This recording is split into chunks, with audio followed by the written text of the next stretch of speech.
Hello and welcome to show number 2 of the Voices of Reason.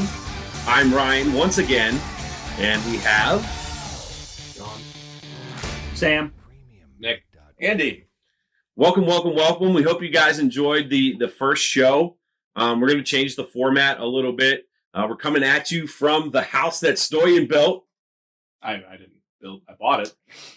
The house that Stoyan bought. I rebuilt it. The house so of the house of Stoyan. How's Take that? the credit Works you for don't me. deserve. We're going to switch the format up a little bit. We got a little long-winded in the first one, so we're going to try something a little different. Show's going to be broken into 3 periods with an overtime period at the end. So we're going to start off with 3 topics. We'll hit on each topic for a little while, and then we really enjoyed Andy's On the Record segment at the end of the last show. Oh, thank you. That got us extremely fired up a little bit. So we're going to hit the On the Record at the end. Starting off, going to jump right into it. We got the AAF closing, the Alliance of American Football, shutting down, not even finishing the whole season. And then what does that mean for the XFL, which is planned to start February of 2020? The XFL is owned by Vincent Kennedy McMahon from the WWE. Sold a ton of stock, millions and millions of dollars of stock. It's a lot of money. several hundred million He's actually. bankrolling the league by himself. to start again. This is round 2 of the XFL. It's been 19 years. No, 2001. are you serious? It's been a long time. Yeah. Man, he hate me. I still remember Rod Smart, Tommy Maddox. I hate you too. I just remember that guy getting obliterated on the opening play of the XFL season. The LA Galaxy, Tommy Maddox, yeah, obliterated. So that's going to actually lead me into like the first topic where they announced. AAF got obliterated.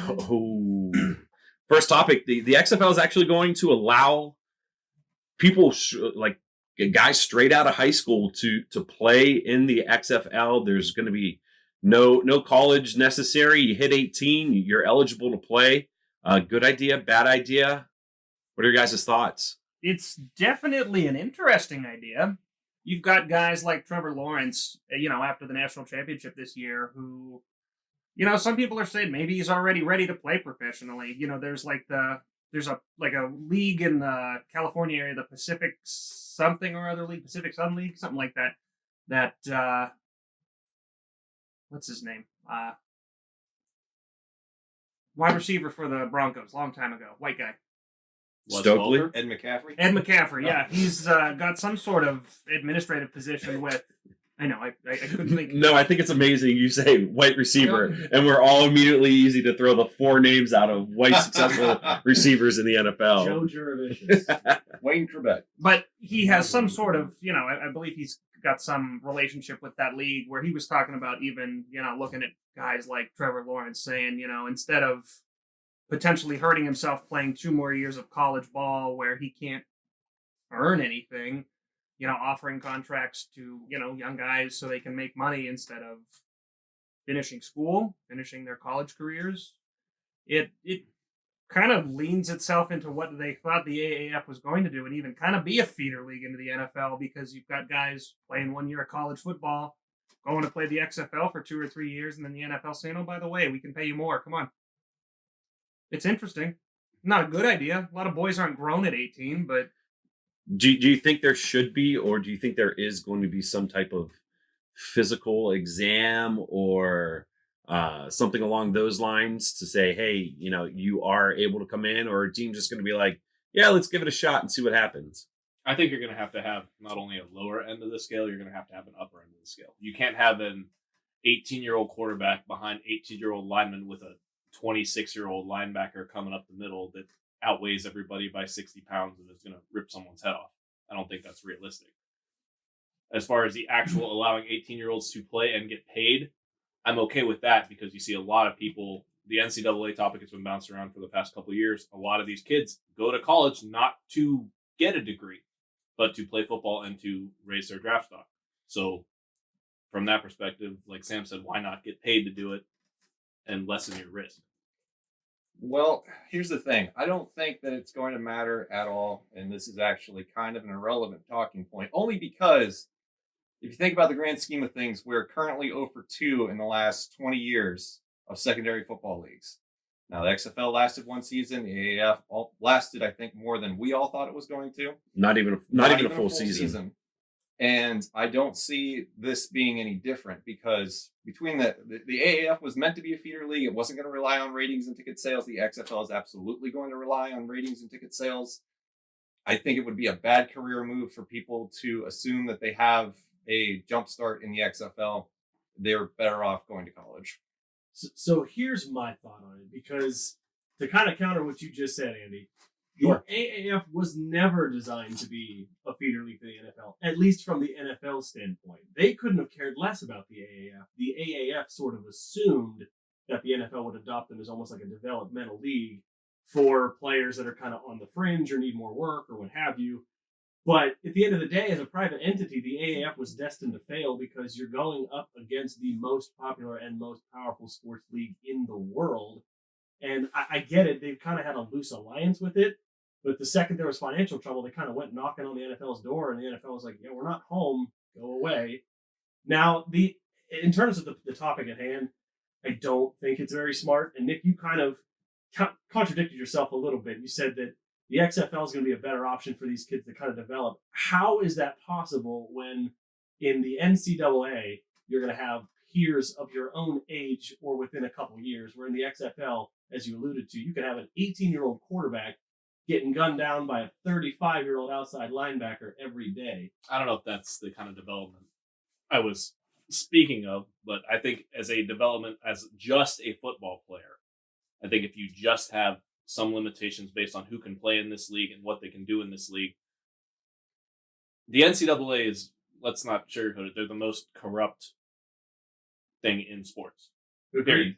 Agreed. You have thousands of kids that are putting their futures, livelihood, health, everything on the line for just that slim chance of being one of, 600 that are picked every year for the NFL? 254? Yeah. So you have all those kids that are just going to put that out there. Well, the XFL is going to pay you to get annihilated. They're still going to pay you. Isn't that what the XFL is designed for, though? The XFL... Come on, it's not a feeder league at all. No, not at all. No, It's they want nothing to do with the this. other league. The AAF was supposed to have been a feeder league. And they did feed some people. They did. However, After they collapsed. The reason they collapsed is because the guy who invested all the money to the AAF never had any intention of letting this go as a feeder league. Like, Bill Polian came out and said that this is going to be a 3 to 5 year project. If we do this and we show that we have sustainability and that we can produce a good product in NFL caliber players, then there is the potential of them partnering with the NFL. The guy who invested the money had no intention of letting it go past 1 year. It wasn't even the fact that they were, financially strapped because other people were willing to step in and invest it. This guy, all he wanted to do was make bank quick. He had no intention of going 3 to 5 years. He wanted to get the NFL and be like, hey, look, we've got a decent product right now, do it. And the NFL didn't do it. And this guy had no other choice than to fold the league. And it's not fair to the guys who invested their time, who invested their energy and their efforts into doing this. However, you did get quite a bit of guys who ended up getting signed because of the AAF. You also have quite a few guys that are hurt and are now not getting any sort of medical bills paid. Yeah, but the football brains behind the AAF, that doesn't fall on them. This falls on the D-bag who threw some money hoping to get richer quicker and ended up screwing a lot of good guys because of it. I don't know that it's necessarily fair to call him out when his only intention was to make money. I mean, that's kind of everybody's intention for work. Not when you have people who are injured who are now stuck paying for their own medical bills when you promise them full insurance from the very, very beginning. But he wasn't even originally associated with it, was he? He picked up He 2 or was 3 not. weeks in or something Yeah. because they came asking for money. He came in after that second week, and then from there on, he kind of used the Was the threat of benefactor. folding the league as a way of leverage to get a deal with the NFL Players Union, who, of course, told them, go pound sand. If they would have been As they able, should. if they would have been able to make this last a couple years with the football minds that were behind this, I really think it could have been a feeder league / minor league system for the NFL. My question is how, and no offense to anybody involved, but how does this situation get planned where we're creating this football league and then 2 weeks into your season you Run out of can't money. fund anything? Like I don't understand.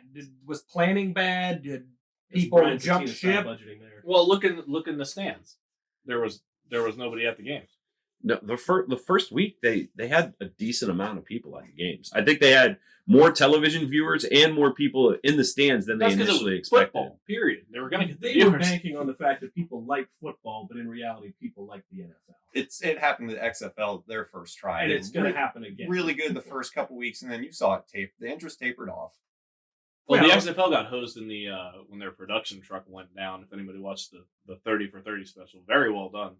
When their production truck went down and they lost half of the coast at once. Yeah. Their viewer numbership just dropped and dropped and dropped. I think much like the XFL's inaugural run, I think the AAF was just the perfect storm of all that could go wrong, did go wrong.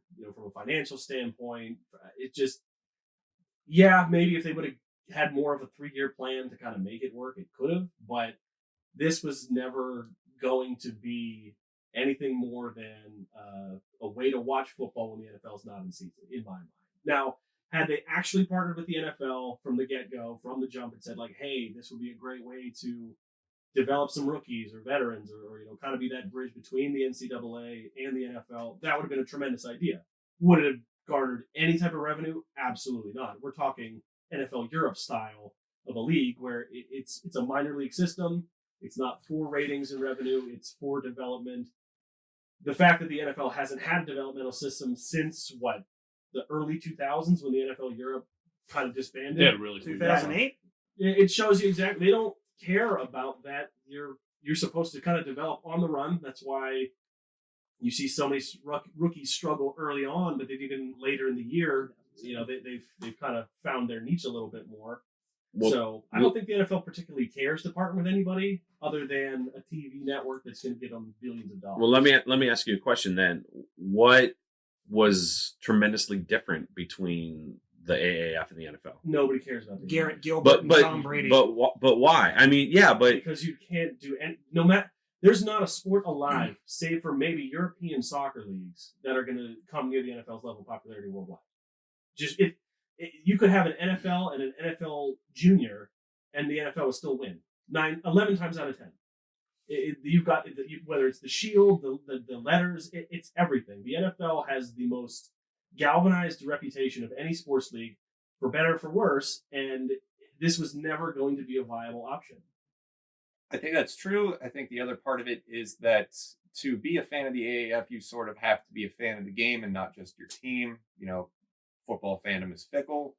A lot of people just root for their home team. That's it. They couldn't tell you who plays for where or anywhere else. A lot of them can't even name the guys on their own team. And that's a see, problem. I thought too, though, with a lot of these guys playing in the towns where they went to college at, that there would be a little bit more of a following. For the first couple weeks, sure. The way they had it set up was, most of the guys, wherever you played college football, or even if you were in the pros for a little while, they tried sticking you with a team that you might have already had a little bit of a fan base on.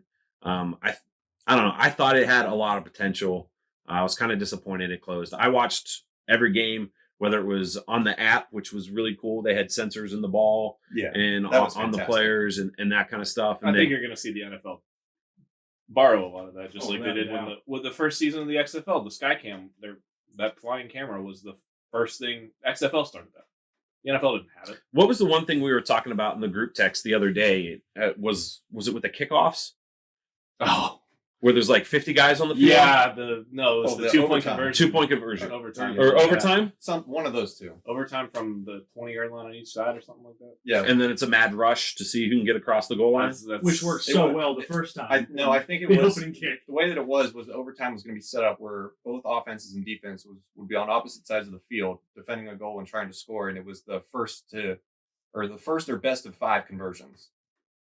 That So sounds like a chaos. train wreck. Yeah, that's something that the spring league. I mean, for what the happened if XFL you- is developing? What happened if you intercepted it and ran it back into your own? You get Tackled by the other own defense. the way that it's set up is it was 1 point for a stop and 2 points for a score. So- I'm very intrigued. That all leads to exactly why leagues like the XFL, the AAF don't work. Like you have these goofy kind of cheeky little things, these changes that are cool in theory, and then maybe for the first couple times, but at the end of the day, the hardcore fan doesn't care about those kind of But things. how else are they supposed to differentiate?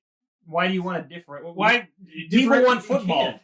I mean, like No, apparently they don't though. If they just want the wanted, NFL. if they Right, just it's- wanted football, the AAF would have been successful. I liken the AAF to the Mahoning Valley Scramblers. Like, is it cool to go to every so often? Yeah, it's a way to get out of the house and something to do on a weeknight. But I'm never going to buy. Scrappers are the AAA, single A Single affiliate single A short season of the Cleveland Indians. But it's not real sports. Like it is, but it's not in the mindset to most loyal sports fans. It's It's real to the always players' in the mothers. minor leagues. So let's just call a spade a spade. Is a secondary football league sustainable? Absolutely not. No. Well, I mean, Never. to be honest, I don't believe the XFL has any intention to be a secondary football league. But Not by football by the way- nature of It's going to be the definition of it, it's going to be kind of football. I don't think it's going to be a legitimate football. Football the way the actually, NFL plays. Reading some of the things that Vince McMahon is kind of talking about, it's not going to be the shock value that the first attempt was, and that Yeah, kind but of blew up in his face. If you do overtime the way that we saw reports saying that overtime is going to be, that shock value.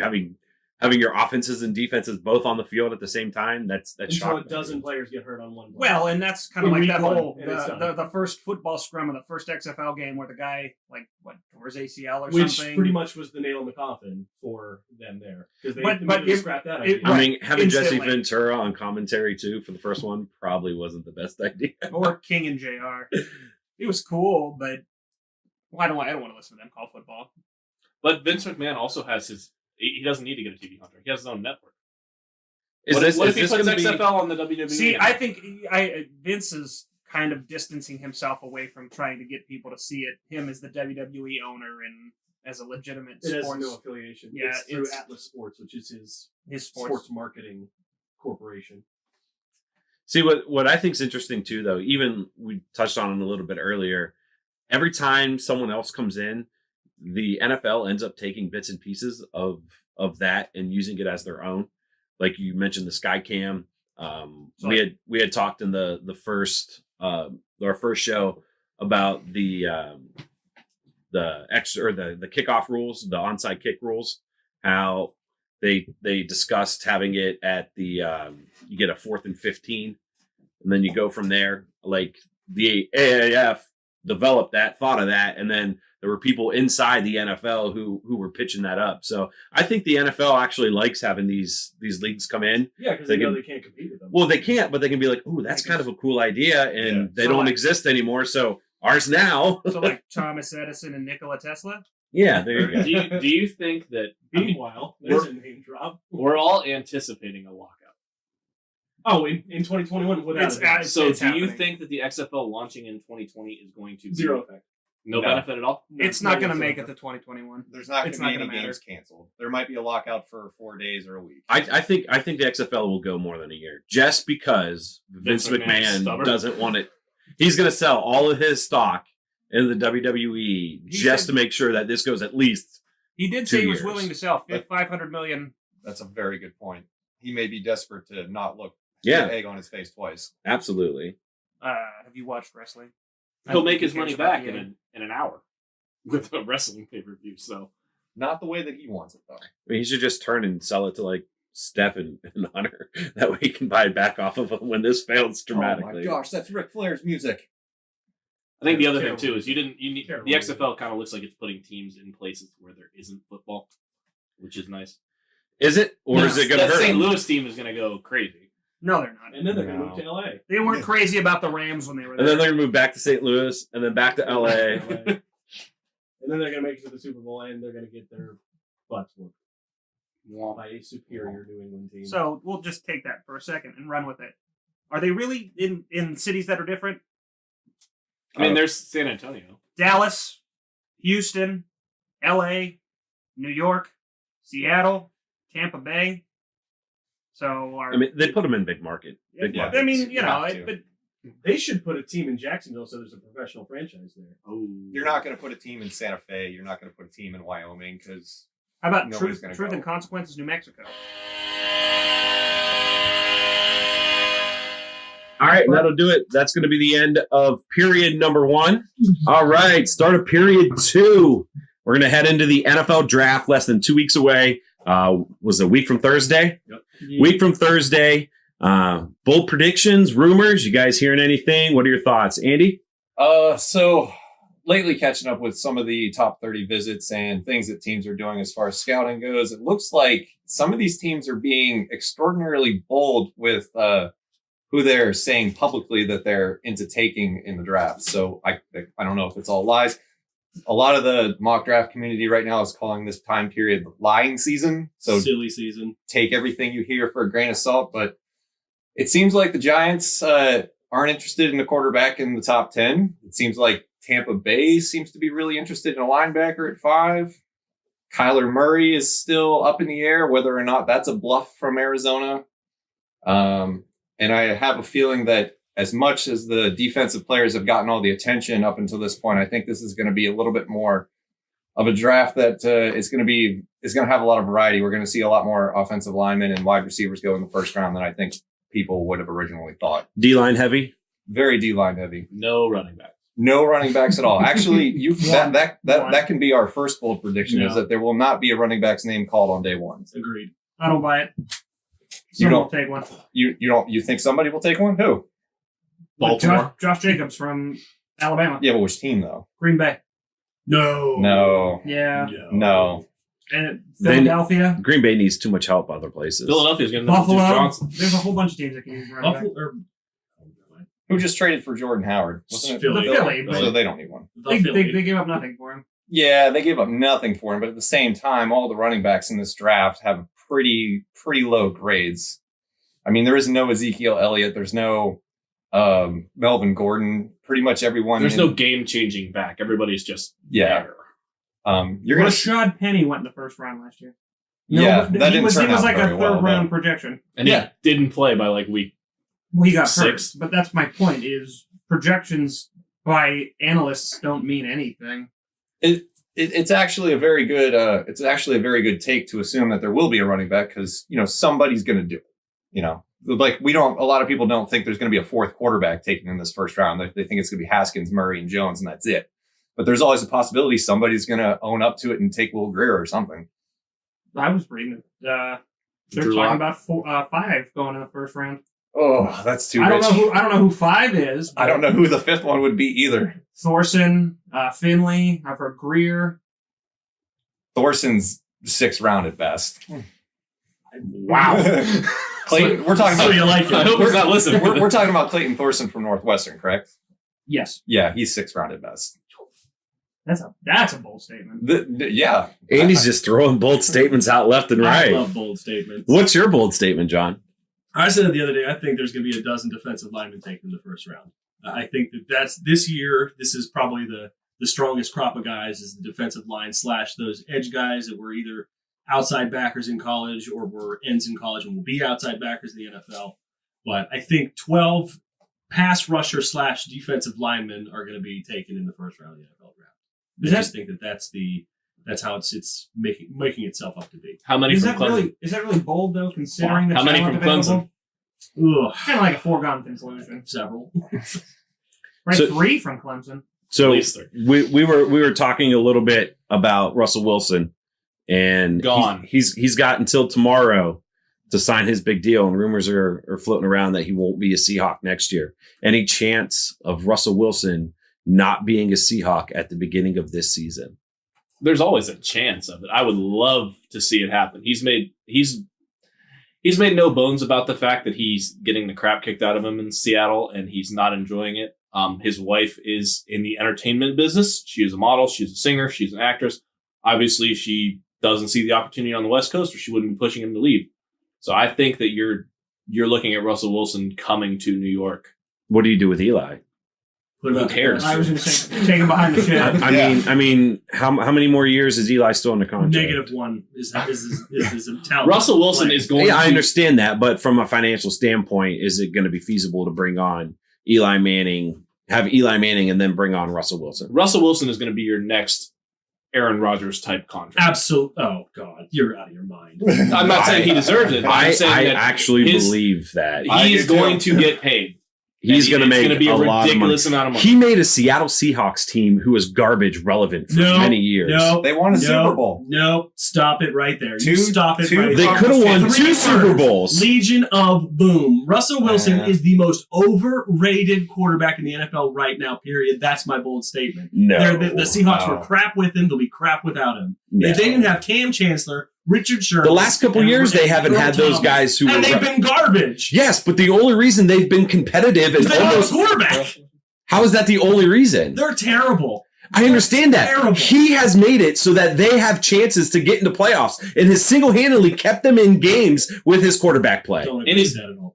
Shortening his career because of it. He's getting the He slap runs and runs and runs and runs because he's running for his life. If you put him behind an offensive line and let him use his running ability as like a secondary option, he's going to tear defenses I apart. think if he's still on the team, Don't view him as anything more than marginal. I think if he's still on Seattle, they have no choice. They have to draft a wide receiver.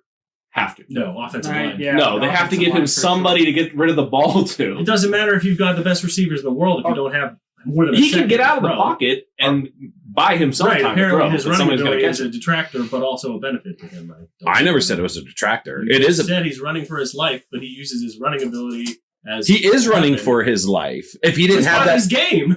yes, but it doesn't have to be. He can use it as a secondary option, which will make him more dangerous. If you know that if you can get pressure on him because they have no offensive line and he's forced to run and you're playing for the run instead of him being a pocket passer and then using that run to get defenses off guard, it makes him more dangerous. What you're going to see out of Seattle this year is going to be a run first team because Doug Baldwin's health status is up in the air. This is also a team that has only 5 draft picks coming into this draft, so they're going to trade back that 4. Okay, so they're going to have 4. I stand corrected. So that's even worse. So they're going to trade back once, if not twice. They could just wind up out of the first round altogether. I mean, is that such a bad thing? No, it's not a bad thing at all. It's just I would be cautious to be optimistic that they're going to provide Russell Wilson with any quote unquote help right away. What do you think of Arizona potentially moving in to try to get Russell Wilson and moving Josh Rosen over to Seattle? I don't see divisional opponents making that kind of deal. Plus, it's pretty obvious that Arizona is all in with Kyler Murray. I don't think they care about anybody not named Kyler Murray at this moment. I don't know. I bet they could still move out of that pick. I know Kyler Murray's been visiting a lot of places lately. He was just in New York. He was just in New York, yep. So, I mean, I wouldn't if the right Guys take the right business. offer. How much Yeah, of but that if the is right due offer comes diligence? by, why not? Because you've hitched your wagon to Cliff Kingsbury, who comes with Kyler Murray. If you don't draft Kyler Murray, you might as well fire Kingsbury right now. Do you and think start Russell over. Wilson fits that Kyler Murray type mold that Kingsbury would be willing to work with? Yeah, I think he probably would be. I think his skill set could fit that offense. But I don't, like you mentioned, I can't see a scenario where, number one, Seattle's going to have the assets to get up to the number 1 pick. Or I just don't, divisions don't trade within each other anymore. That's a good Like, point. why would you help your opponent? I hurt didn't yourself? think of that. That's a really good point. Though, what was it? A couple years ago, Pittsburgh and Cleveland made their first trade in years and years. For who? No, Shamarko Thomas. Hayden was not involved in the trade. He was like No, a he was 6th round listening. safety. There's a name drop for you. Well, when it comes to trading, we had that segment last week where we talked about trading all 3 first picks for Kyler Murray. That I still think it's doable. Did you listen to how dumb you sounded? I sounded like a scholar. If my memory serves me correctly, you said, "Would you do it?" And I said, "Yes." My rationale being, you need to make a splash, and you all assume he's going to be terrible. I don't assume he's going to be terrible. That was your basis of your argument. I just feel that you can do better with having more picks. And I don't think you can do a flashier Cleveland job would disagree than with that doing statement. And where has that gotten them? Where has Cleveland's flashy picks? Oh, you didn't hear? Gotten They them. won the Super Bowl. No, Big bro. no, you Right? said you said Yeah, more no, picks. flashy. Yeah, but they've done stupid flashy picks to sell jerseys. Yeah, I think a lot of it they actually believe. Really, you felt Johnny Manziel was going to be? Universally, that was all Jimmy. That was had. all the owner. Yeah, because he wanted to sell jerseys and make money. In the long run, it would have been better to stay back and use your picks and draft the best player Without available a to doubt. fit the needs of your team. But at the same time, And that could have been Derek. I don't think it was purely to sell jerseys. They probably believed in his ability. At some point. He was just a head case that didn't want to play football. To me, college quarterbacks like that, they never transition well in the NFL. But I mean, Johnny Manziel came into the AAF and wrecked the league. Oh, kill Yeah, he wrecked it so much it closed. He did. He literally wrecked the league. I mean, you think back of mobile quarterbacks who have won the Heisman Trophy. Where's it really gotten them? I think Broken legs. Who? No. I'm saying I don't think comparing the Heisman Trophy to success means anything. Okay, and any mobile quarterback other than Michael Vick. Well, let's Russell just Wilson clarify. won a Super Bowl. You can no. There's a Russell difference Wilson between- wasn't a mobile quarterback There's a in difference college. between a mobile quarterback and a quarterback who can run. Aaron Rodgers still has some wheels. Steve Young was amazing when he was running. Michael Vick, for all of his But those accolades, did nothing. Cam Newton, again, was not the reason that I team hate won Cam the Newton. Super Bowl. I They hate did Cam win. Newton. They didn't win. I'm sorry, got to the Super Bowl. That was a defensive team. Talk about most overrated guys in the NFL. I mean, Cam Lamar Newton. Jackson will be out of the league in 3 seasons. That's what happens. RG3. RG3 was terrible. Yes. Granted, he had a pretty awful injury his rookie season. But That's he never my point. recovered because Like- he's a running quarterback. Running Russell Wilson, guys who are majorly majorly. majorly? Well, I don't know what you're Majority? trying to say. Yes. Running quarterbacks in college do not translate to the NFL. Correct. It's They a just different don't. game altogether. Kyler Murray, case in point. Because everyone in the I'm NFL not, runs a 4-3. disagreeing with you that he's probably not going to be the next Brett Favre. Then why would you waste 3 first-round Because picks on the him? question was, if you were the Changed, whether we want to GM, admit it or would not. you It do has. Absolutely not. Think of it in the big picture, though. The Raiders are moving to a new city. They have to convince this fan base in Vegas, which, by the way, there's non-existent fans in Vegas. You're never going to have a sustainable franchise out there. You have to sell tickets. You have to generate buzz. You have to create hype. Didn't you just The best sign? way to do that is to make a major splash. Didn't you just sign Antonio Brown? That's part of it, yeah. That's a major splash. And absolutely That's is. more of a major splash Yes, don't than No. Kyler Murray. No. Yes. No. Also, Antonio Brown, what is he doing? Being He's Antonio making Brown. other general managers come out and call him bad names. Well, the funny thing is, he got everything he wanted. So when it comes to the draft, as far as trading up and making a splash and making sure that your fans are paying attention and whatnot, the antithesis to that would be what Miami's going to do this year is they're actually probably going to trade back multiple times and completely tank this season. So I don't see. Do you think that they would? Do you think that fan base, if they do that, which I think they will, they'll trade out of 13 because none of the quarterbacks they're going to be interested in. They want to tank next year for Tua. Do you think them trading out, not getting any big Bomb games, for Fromm. or that Take Trevor Lawrence. Just tank for 2 years. just Why not? draft? Pretty much, they're going to He's going draft to be in the XFL. needs like offensive lineman and defensive tackle, nothing flashy. Is that going to make them Miami Dolphins fans less interested in this season and beyond? Yes. There's a lot. there's there's a lot to do in Miami. It's So not, tank- it's not a new market, though, for the NFL.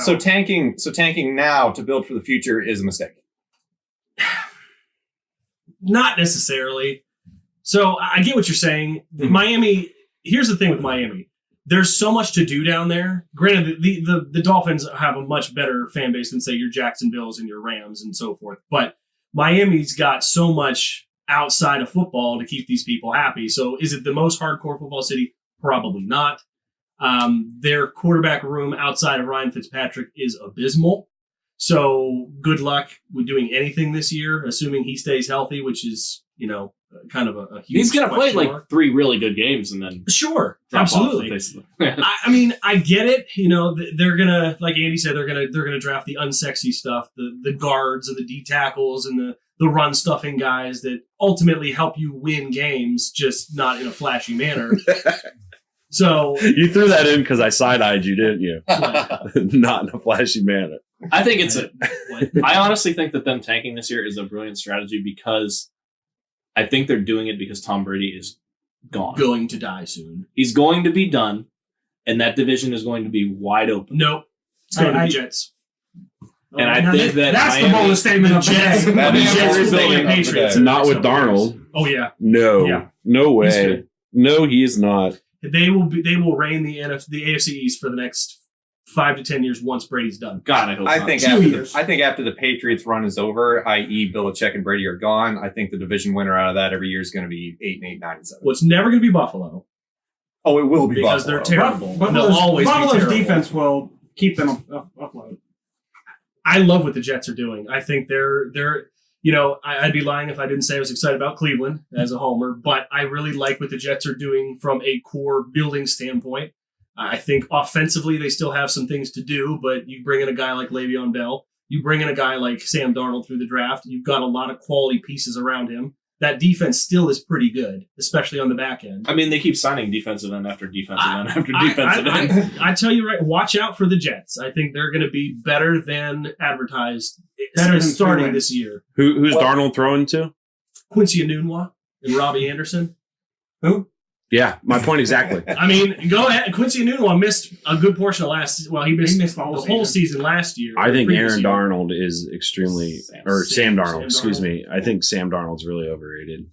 I don't think he's going to I'm excited transition for well. that team. It all depends on what he gets out of Adam Gase because he is the new head coach and he'll take over That's the offense. That's the wild card. And Crazy eyes. it was not so great in Miami for what he did. And actually, this is a question I wanted to pose to you since you're very high on the Jets right now. They have the number 3 pick. If they trade back, which is a big rumor that they could possibly trade out of that spot and say goodbye to a potential top 10 decade-long starter defensive lineman like Josh Allen or Quentin Williams, will you think less of them if they do that? No, because would they trade last year with 3 seconds to move up to get Sam Darnold? Yeah. So I mean, it's not like they've got a ton of assets right now from draft capital standpoint. Sure. It might not be a bad idea, to be honest with you, because as I alluded to earlier, we're a pretty deep draft this year. So you might miss out on a guy like a Josh Allen, but you might be able to get a Montez Sweat, a couple picks later, or maybe a linebacker that they're not devoid of needs. They certainly have some things, but it might be in their best interest to still get a quality player in maybe the top 10 of the draft, get an extra second or maybe a third to get another offensive lineman or another wide receiver, or it's a very deep tight end draft. A tight end is a young quarterback's best friend. So I think that if you can surround Sam with some more weapons, it's only going to help his development. They say that the biggest jump a quarterback makes is between his first and second year. So I'm excited to see what he's going to be able to do, what Baker's going to be able to do, a guy like Josh Allen, the quarterback's going to be able to do. There's a rumor out there that the Jets and Browns are going to open the season on Monday night. That's kind of an homage to the first ever Monday night game back in 71, I believe it was. So, I mean, those right there, those two guys, along with a handful of others, are the future of your league. Now, Lamar Jackson's not a future of the league. Yes, he's he is. terrible. There we go. But, eventually the torch needs to get passed from the Breezes, the Rodgers, the Bradys. And I think it's really cool that we're in a spot where a Sam Darnold, a Baker Mayfield, a Josh Allen, Jimmy Garoppolo, Jared Goff, a Pat Mahomes, like these guys are legit. So I'm excited about that. But, to finalize this whole part, I don't think that the Jets need to stay at 3 to get an absolute dynamite player. They can move back and still get somebody that's really good. So like a hand grenade player? Sure. I mean, there's a ton of defensive talent in this draft. I think this There's draft, a ton of a lot of And talent. then This not draft even go in the season- first round. this draft sees a lot of the league has been dominated by offense. I think this This specific draft isn't going draft to change here anything. is going to make a little bit of a dent and set up for No, defensive it's talent. I think it's funny though that the two positions that teams really, really look for in quarterback and running back are the weakest spots in this year's draft. And I think the players you need to have a solid foundation are the ones that are available. Yeah, there's definitely a very big drop off in talent in the quarterback range. You get the tier 1 guys, Haskins, Jones, and Murray, and then you start looking at project quarterbacks. Running backs are a different story. You're probably not going to see any till day 2. Safeties No, aren't as not deep gonna this year either. The safety class is pretty bad this year. We agree to disagree. Are we gonna have a bet on this? I like bets. We'll get to that in a second. You kind of alluded to this. when you just mentioned it, like this is a good draft for building block pieces for teams that necessarily don't need the major players. And I think one of the not so bold predictions is Cleveland's not going to move. I really don't think that they're going to make any move up or down whatsoever because, you're set at receiver for the most part. You're set at running back. You're set at quarterback. You could get another back in because of the whole situation with Kareem Hunt and the possibility of Duke maybe being gone. But, you need some building blocks on the lines, which is where they're going to show the depth that they have in this draft. They're probably going to stand pat. I think guys like Jeremy Simmons are going to go probably later than they should because he's injured. So it's going to be a quality depth draft for the kind of the big uglies this year. I like that. I was an offensive lineman. I love offensive and defensive interior linemen. Fighting in the trenches. Oh, it's so much fun. You can say all you want about Goff and Mahomes, but those teams have done a really good job of fortifying both sides of the ball. Yeah, Kansas City's done a really bad job this offseason, though. Well, their defense is non-existent. I think they're only going to start about 6 guys. It's looking Not that in the way. secondary. And didn't Tyreek Hill get in some domestic abuse or child abuse trouble or That kind something of like that? fell off Allegedly. completely. No, they're still talking about it. They're kind of not talking about it. It's under the radar. Yeah, talking about the Chiefs are trying to not say anything. Bury about the lead. The same thing they did with Kareem Hunt. Look how that worked out for him. Do they? No. No. So I saw Dallas only has, 5 picks the whole draft? Chicago doesn't draft until the number 88 overall. Oh, my gosh. And they could probably use a little bit of help as well. That fits their system. Yeah. Yeah, the Saints, the Cowboys, and the Bears have to sit and wait a while. Good. All right, period 3. Here we go. Start of period 3. We're going to move away from like a whole topic. Structured sports. We're going to go around and quickly, although last time we said quickly, it ended up being much longer than we intended. So before you go, the whole premise of this is because we're acknowledging the fact that Tiger Woods won the Masters today. Arguably the best golfer that any of us have seen, assuming people watch golf. But that's kind of what sparked this. So I just want to give a little backstory, but take it away, Ryan. Yeah. So we're going to go around and each person is going to talk about the best athlete that they have ever seen in whichever particular sport they choose. So it could be, any 5 major sports. If you watch soccer, I guess soccer could be one. Is there 4 major sports? 4.5. 4 or 4.5. What's the half? Soccer. Okay. So I feel like 70%. No, there's definitely 4. Yeah, soccer's probably the biggest. I don't watch much soccer, so biggest sport in the world. Yeah, but it's Only not. if America's It's winning. it's not for it's not for me. So we're gonna go around, see who you think's the athlete that you enjoyed watching the most. Who wants to kick us off? I will go. All right, If anybody has a problem. Jonathan Moffat. Take it away, John. So mine's kind of, I feel like he was one of the best of his time, but he's also one of my favorites, both in terms of a player and as a person. Phil Dawson. No, he is wonderful, though. And as weird as it sounds, I feel like this guy doesn't get a lot of the credit he deserves because... I'm gonna cut in real quick. So should you describe him and not say his That's sport? a great idea. And then us try to guess who it is. So Yeah, okay. just kind of describe the person you're talking about a little bit. And not the sport. And don't mention the sport. Just mention like characteristics Okay. and attributes and stuff like that. And then Sure. we're going to try to guess who you're talking about. Okay. And Sam Marhulik is not one of them. He's not the person we're guessing? Or Correct. He's not He's not the best athlete we've ever seen. I'm not even... We've never seen him play bocce. All right. Seen him play bocce. Sorry. All right. Go ahead. Here we go. I like where this went. This guy, very unheralded in my opinion, just because he kept his mouth shut. He was not very glitzy. He didn't really ever command the spotlight like a lot of his peers do. Went about his job, excelled at it, was record-breaking at what he did. He never really got a lot of postseason success because of some of the people that were around him.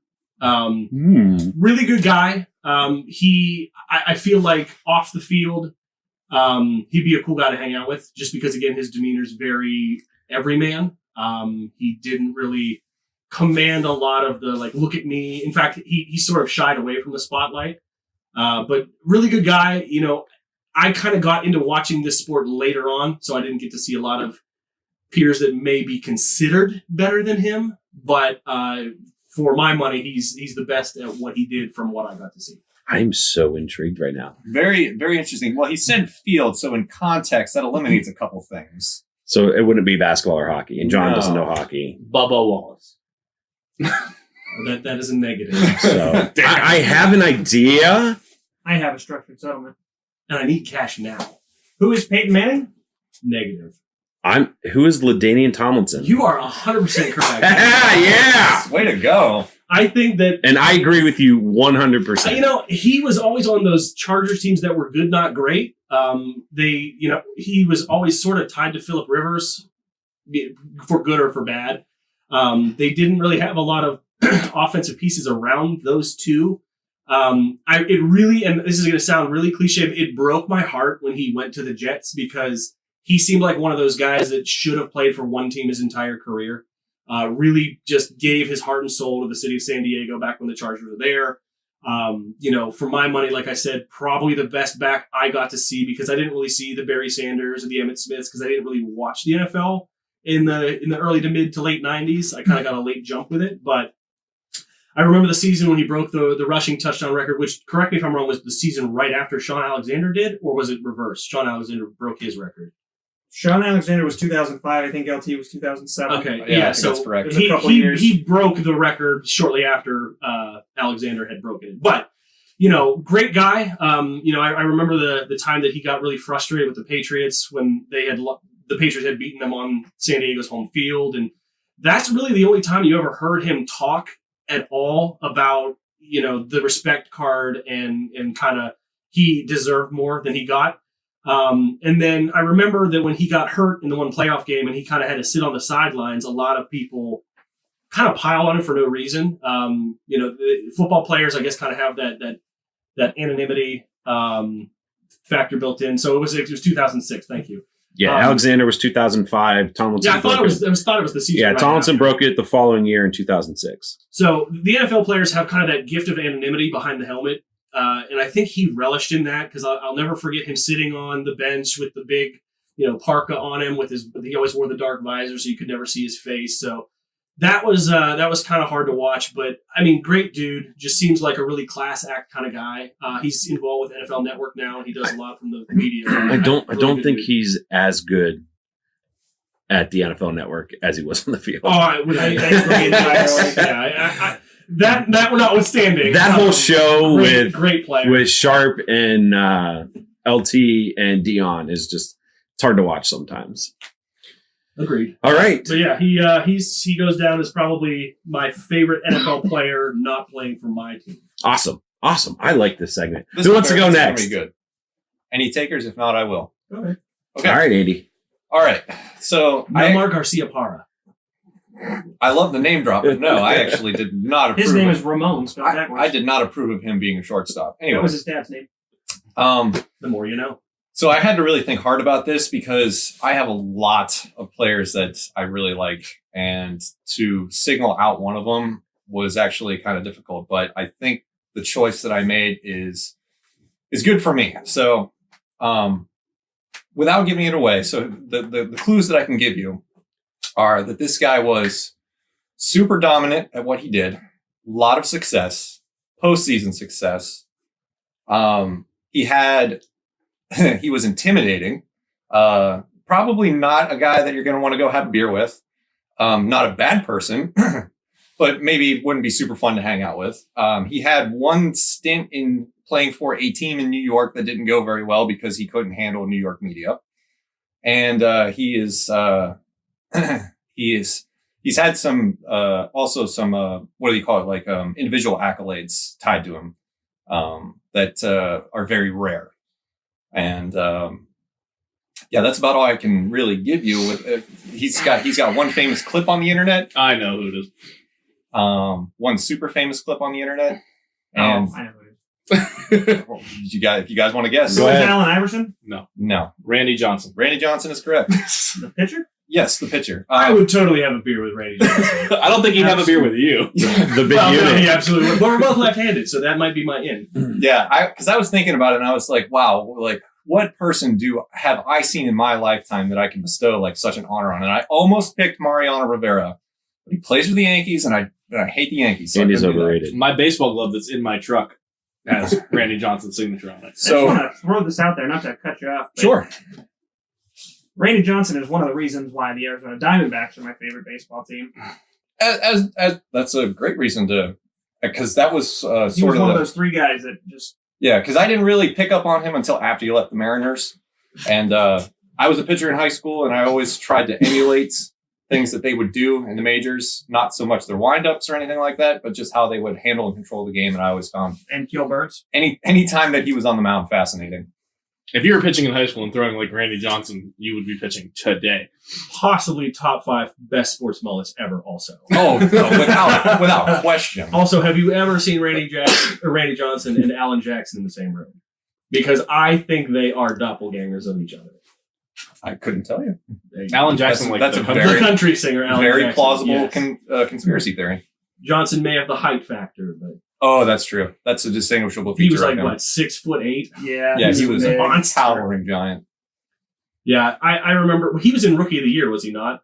No. Or some he was in some sports Little movie. big league. That's what it was. Yeah. Yes. And I remember him coming out of the the like ominous music when he came out of the dugout. And honestly, that should have played every time he came out of the dugout because the dude was just a monster. I mean, he was like 6'8". He was huge. He was awesome. He killed an animal with a pitch. Which was Totally on accident. It was like 20 years ago. Who was And then Second didn't ago. flinch Who at was all when the, it um, happened. Not whatsoever. Who was the commentator that worked for the ESPN baseball for the longest time? Was a former player, big guy, had a mullet when he played. Larry Johnson? No, John Kruk. yes, John Kruk. Oh. The exchange that those two had when he threw the ball behind John Kruk, Oh, yeah. and John Kruk turned his helmet around and went to the other side of the batter's box. In the All-Star I game, mean, you yeah. very seldom saw Randy Johnson crack a smile, but he couldn't help but to laugh. And I think that's great to be able to tap into somebody who's you don't perceive to have humanity, who's just a robot out there. Yeah, I probably couldn't tell you one fact about him from a personality or like out off the field kind of thing, but the dude just dealt fire. It was amazing. It was one of the best sliders, if not the best slider in baseball. I agree. All right, awesome. Thank you, Andy. Who's next? I'll go. All right, Sam. Said to you. So the guy that I'm talking about is probably regarded as one of the best ever. Chris It- Jericho. that would be a great one, but no, different sport. He, Thank you for acknowledging it as a sport, though. of course it is. You still put your body on the line. Anyway, we're getting on Moving topic. on. Don't try this at home. There was another guy, around the same time that a lot of people really would say is the best ever. But for my money, this is a guy that never, ever talked about people. He would go in, do his job. He'd do his press conferences, say, good job to the other guy. I don't know how to really talk about him without giving it away. I but- think I know who you're talking about. Go ahead. Are you talking about Peyton Manning? No. I thought the No. best ever guy you were talking about was Tom Brady. No. Okay. I'm not Again- allowed to guess. Go Yeah, ahead. Nick, I took out of the equation because I. Oh, I know who it is then. A junior. No. Oh, So it's not Ken Griffey. It is not Ken Griffey. all right. I mean, I'll even give you guys a hint because it might be a little bit harder to guess. It's a sport where you are, 1-on-1. But Roger Federer. It's definitely MMA. Oh, Anderson Silva. No. Well, he hates Silva. He doesn't think she does. no, I'm- George St. Pierre. Yes, he Okay. spent like 10 years as the champion of one division, and then he left for 4 years and came back. And regardless of how you feel about Michael Bisping, this is a guy that was a career light heavyweight, moved down to middleweight, won a belt when he was 40. And St. Pierre came in at a weight 4 years after being the welterweight champion for, again, almost a decade, and picked the dude up, slammed him around, and jumped on his back and choked him out. And I mean, St. Pierre was always a big welterweight, but he wasn't a big middleweight. He was pretty average size, and he just, rolled around with a dude twice his size. No, twice his size is probably a little Larger than embellishment, him. but Yeah. just the way this guy, controlled people. He was never a wrestler growing up. He was recruited by the Canadian national team to wrestle for them Olympically. And again, this is a guy that never wrestled amateurly. That's impressive. You never saw him get angry. You never saw him get heated with anybody. He was very level-headed. He always was very professional, like you said, always talking good about his opponents. There wasn't as much. He didn't need to trash talk to sell a fight. You just knew the GSP was going to be in that fight, and you knew that it was going to have 10 million buys, and it didn't matter because it was George St. Pierre. And I mean, for my money, every time he fought, everybody was like, this is the guy that's going to, dethrone St. Pierre. And every single time, maybe minus that Johnny Hendricks fight in, Matt at Serra. the end. Oh, God, Matt Serra. We're talking about post that fight. Oh. That run from like 2008 to 2013, 14 before he retired. We never got our GSP Anderson Silva fight that everyone clamored for. It'll be like There'll be 60. It'll be like that time Chuck Liddell came back and fought Tito.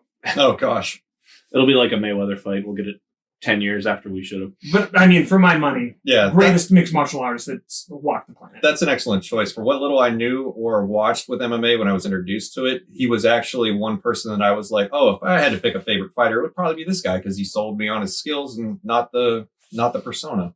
Dude just looked like he was cut from glass. I mean, just his wrestling ability and was incredible. I feel like if he was cut from glass, he'd shatter pretty easily. That's a good point. Cut from stone. Yeah, that's the one. Granite. Chiseled from stone. French Canadian river rock. Could be George St. Pierre for my money. Randy Jackson. Sorry, Randy Johnson. Maybe Randy Jackson too, but The judge for American Idol. Is he allowed to throw a slider at him? I'd say yes. Does Okay, he have yeah, his- he's Open the bell rings and he fires need more a glove crossover across sports. the mat. Oh boy! All right, Nick. Thank you, Sam. Nick. Mine is probably fairly obvious. When I was growing up, it was all baseball Ken Griffey Jr. all the time. We used to fight over this guy's number. 24. Thankfully, I was the coach's kid, so I got it all the time. Shout out to Ted Sherman. Was the number 69? No, it is Ken Griffey Jr. He's quite simple. He's the best baseball player I've ever seen play the game. You're talking about a guy that, without with all the injuries he has, is 7th all time in home runs. He has over 600 home runs with all the injuries that he had throughout his career. If you take away his injuries, he is without a doubt the league all-time leader in hits, home runs, on base, everything. The best swing Imagine he did in steroids. baseball. And he was clean. And I was just going to say, all the he's time, like, never been linked to any Never type been of linked to anything. Never had any sort of off-the-field issues. I mean, his off-the-field issue was, oh, hey, I don't want to play in Seattle anymore because I want to be closer to my family in Cincinnati. And he got to play with his Oh, dad. you rat Yeah. bastard. Like, let's send you How back to dare you How watch your dare you family? want to be with your family and go back to the Reds? That's selfish. I mean, every kid growing up, the swing that He got to Junior play with his had, dad. I think I still have a starting lineup figure of him somewhere in storage in my house. I'm sure my brother does. My brother probably has one. Mine's not in a package. I I'm made trying to sure. play with it. You know, it's funny when I played baseball too. I bought the junior shoes. I mean, the cleats that I wore were Ken Griffey Jr. Go cleats. back and think about what the very first baseball game you ever owned, Super Nintendo, N64, or Sega Genesis. Who was on the cover of it? Griffey. Jim Edmonds. He had his own game. It was Not Jim Ken Griffey Tillman. Jr.'s winning run, and I think in that game he was the only actual He player that was. they There had were licensed for. two of them for the Super Nintendo like Yeah. that. I mean, you're talking about a guy that he the first big sports sponsorship that I remember is Griffey with Nike. I mean, in all honesty, I wasn't big into basketball. I don't remember Jordans being a big deal. I never bought Jordans. I never had Jordans. But I remember seeing, pictures of Griffey with Nike stuff on and wanting those specific batting gloves, those specific hitting or baseball bats, those specific gloves. How iconic was the backwards hat too? The backwards hat, I mean, just the drop, the swing, and then just standing there and watching the ball sail. One of the purest swings I've ever seen in baseball. And not only was he dominant on the plate, but the guy won like 10 Golden Gloves. Yeah. He's a phenomenal fielder, great center all-around baseball player. Underrated. Quick little tidbit of information. I know a bunch of useless facts. We went on a tour of Camden Yards last year, Only player.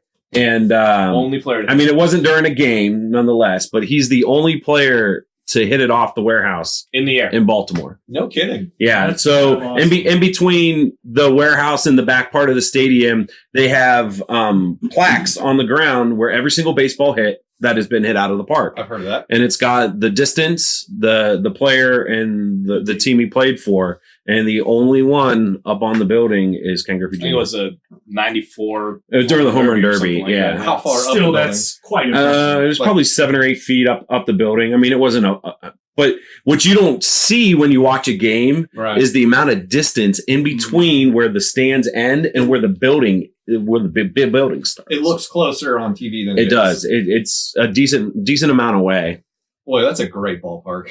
Oh, it's so awesome. I would love to go. But I'll tell you what, even- it was really really cool. Even like when we played indoor soccer, like I'm gonna be 24. Fight me for it. I also I had thought you were 24 my 31. entire baseball career, but that was because I was a fan of Manny Ramirez. It's just a coincidence. All right, cool. Thanks, Nick. No problem. Mine's gonna be super easy. Sidney Crosby. No, Mario O'Neill. no. I'm Whoa. going. So I didn't get to see Mario play. He had Jerome Bettis. I mean, he was my favorite player, but I don't think he was the best Hall at of his Famer? position. He is a Hall of Famer. No, you don't think he's a Hall of Famer? No, he is a Hall of Troy Famer. Pump- He deserves to be a Hall of Famer. I guess so. Well, Yes. let's let him. So Yeah. most dominant player ever. Michael Jordan. Yeah, I don't need to say anything else. So That's you fair. could take the LeBron James comparisons. They're two completely different people. Two different eras. Two completely different eras. Michael Jordan can beat anybody on one-on-one. And agree. I feel that if he would lace him up, he'd still give a lot of guys a run for his money. Yeah, And he's, probably. what, 52? I'm totally in the Michael Jordan camp. Yeah, absolutely. Defensive Player of the Year, how many times? I think he's the only player ever to win Defensive Player of the Year and a scoring title. Look it up. I mean- I'm almost positive that that's a legit fact. I think We'll I have read a it research somewhere. department look at Yeah, it. Sam, where are you with the laptop, man? Come on, look that up. Who Sorry, my amongst, pants are wet. who amongst us in the 90s when they were in the middle of their 6th championship run wasn't a Bulls fan? I mean, or at least watching I'm not gonna Bulls lie. I games? had a Bulls jacket. I mean, I could name two players. I on would the team. practice shooting a fadeaway, a turnaround fadeaway, just because I want to be like Mike. Exactly. I mean, look at the Jumpman logo. Yeah. It's iconic. It's its own logo. I mean, like, okay, so the guy hasn't played since when 20 did he years. retire No, officially? 15 years, something like that. When he came back for the Wizards, it was Yeah. So it was probably what 2000. we were still 2004. I wanted to say 2005, 03, something yeah. like that. So Yeah. anyway, in that era, I mean, All right, he's still the Yes. most relevant player, hands down. It was 1988. He was Defensive Player of the Year in 1988. He was a scoring champion from 87 to 93. So that's So in the unreal. year of 88, he was the scoring. I don't believe anybody else has ever done that. Well, that's It just shows you how much of an all-around basketball player he right is. because you look at it, you kind of fall into one of those categories. You're either a defensive guy who can generate a little bit of offense, or you're a shooter and a scorer, and you kind of And just watch him go. his He his wasn't a baseball player. his killer mentality. general manager. And like that's what drives me nuts about today's basketball. There is not a single Kobe Bryant was the last person to have a killer's mentality in the NBA. It doesn't exist anymore. Everybody's friends. Everybody goes out to drink. That's Everyone true. AAU has made it so that all these guys have started playing with each other since they were like 6 or 7 years old in AAU, and they're all buddies. You didn't have that in the NBA back then. And No. Michael Jordan relished when you drove to the hole. You were going to get knocked down. They were going to foul you, and they were going to foul you hard. And he still put up points year after year after year. The defense that he played, there's something about Mike, man. I can't get over it. I go back now Space Jam. and I love Space Jam. Oh, I love Space Jam. I go back now and I watch highlights and I watch old games and ESPN Classic. I still have. If an old Bulls game is on, I have to watch it. The flu game, unbelievable. I could talk about Michael Jordan all day long. Undefeated in the post or in the finals as well. Yeah. Correct. So Yeah. That is you know that's kind of the feather in his cap that everybody. The comparisons to LeBron obviously are always relevant, but that's kind of the go-to argument for good reason for the MJ supporters is he's never won, or I'm sorry, he never lost the finals. Yep. So, and to kind of just play off what you said about, and not to open up a new can of worms or whatever, but the relationships now and compared to back then are just so different. Like you did not like Larry Bird and Magic Johnson Hated wanted each to other. fight each other. Yeah. Like, they didn't want to be friends. To this day, I They think. wanted to compete and rip each other's heads off. And Michael was the same way. You know, And I think basketball was better for it. I agree. I think it's a little more. And a lot of guys Now. didn't move around a whole lot. When you were on your team, that was your team. and that's who you stayed with. But yeah, my guy is MJ. And I don't think that's a terrible pick. Awesome. Fantastic segment. That was fun. I enjoyed that. We covered a pretty good. Nobody broad- used Yeah. the same sport. Yeah. All right, here we go. On to overtime. The overtime segment. Shootout. It's actually probably going to stay this every time because we enjoyed it so much. On the record with Andrew. This is going to be fantastic this time because I have given them ahead of time a little taste of what they're going to be faced with in terms of answering. But before we do that, first I think we need to shout out the Facebook page, facebook.com/VoR Sports. Please come visit us and you can watch all of this great content that we have. Or listen. Or listen, whichever it is your preferred method of consuming entertainment. Yeah, all the links to all the other social media is going to be on our Facebook page. We've got an Instagram page, we have a YouTube page, and we have a Twitter page. We've yet to get Sam's Grinder page up and running. We also have a really carrier was just pigeon. going to make that same joke too. Damn. All right, now that the self-promotion is out of the way. Weird. Unless if Sam wants to continue to talk about his grinder profile. No, we're good. You just got to click the link. All right, on the record. Let's go, Andy. All right, ladies and gentlemen, we are going to get all of the VoR Voices of Reason podcast members on the record. And what we're going to do is go around the room and have them opine on a specific topic. We're going to start with Sam. Remember, I gave everybody a hint. Yours was probably the least vague, so I apologize. I don't remember what my hint was. I don't I remember. remember what mine Don't worry, you will be reminded. Oh, gosh. So, Sam, Go on. this month, published reports highlighted the demise of the Mike McCarthy era in Green Bay. Featured in the story was detailed drama supplied by former players such as Jermichael Finley and Greg Jennings of an apparent schism between McCarthy and Aaron Rodgers that had been going on for a number of years. They both come out and denied everything in the story. McCarthy is now unemployed, and we have a growing criticism that the McCarthy years in Green Bay were ultimately wasted. Agreed. Buy or sell the following statement. Over the past several years, we have been witnessing the slow downfall and demise of Aaron Rodgers' career play out in real time, but we are in denial and refuse to acknowledge it. Agreed. I kind of both. I mean, the last couple of years. Wow, he's way to really, take a firm stance. Come on, get on the record. We are on the record, but We are. the last, the year, 2 years ago, he was injured. Last year, there was a report that he came out and was playing on a broken leg the entire year. Did you see that? Something like that, yeah. We'll call a spade a spade. Is it really a demise? The guy's like 360 touchdowns to 70 interceptions. Did they win what they should have won? No.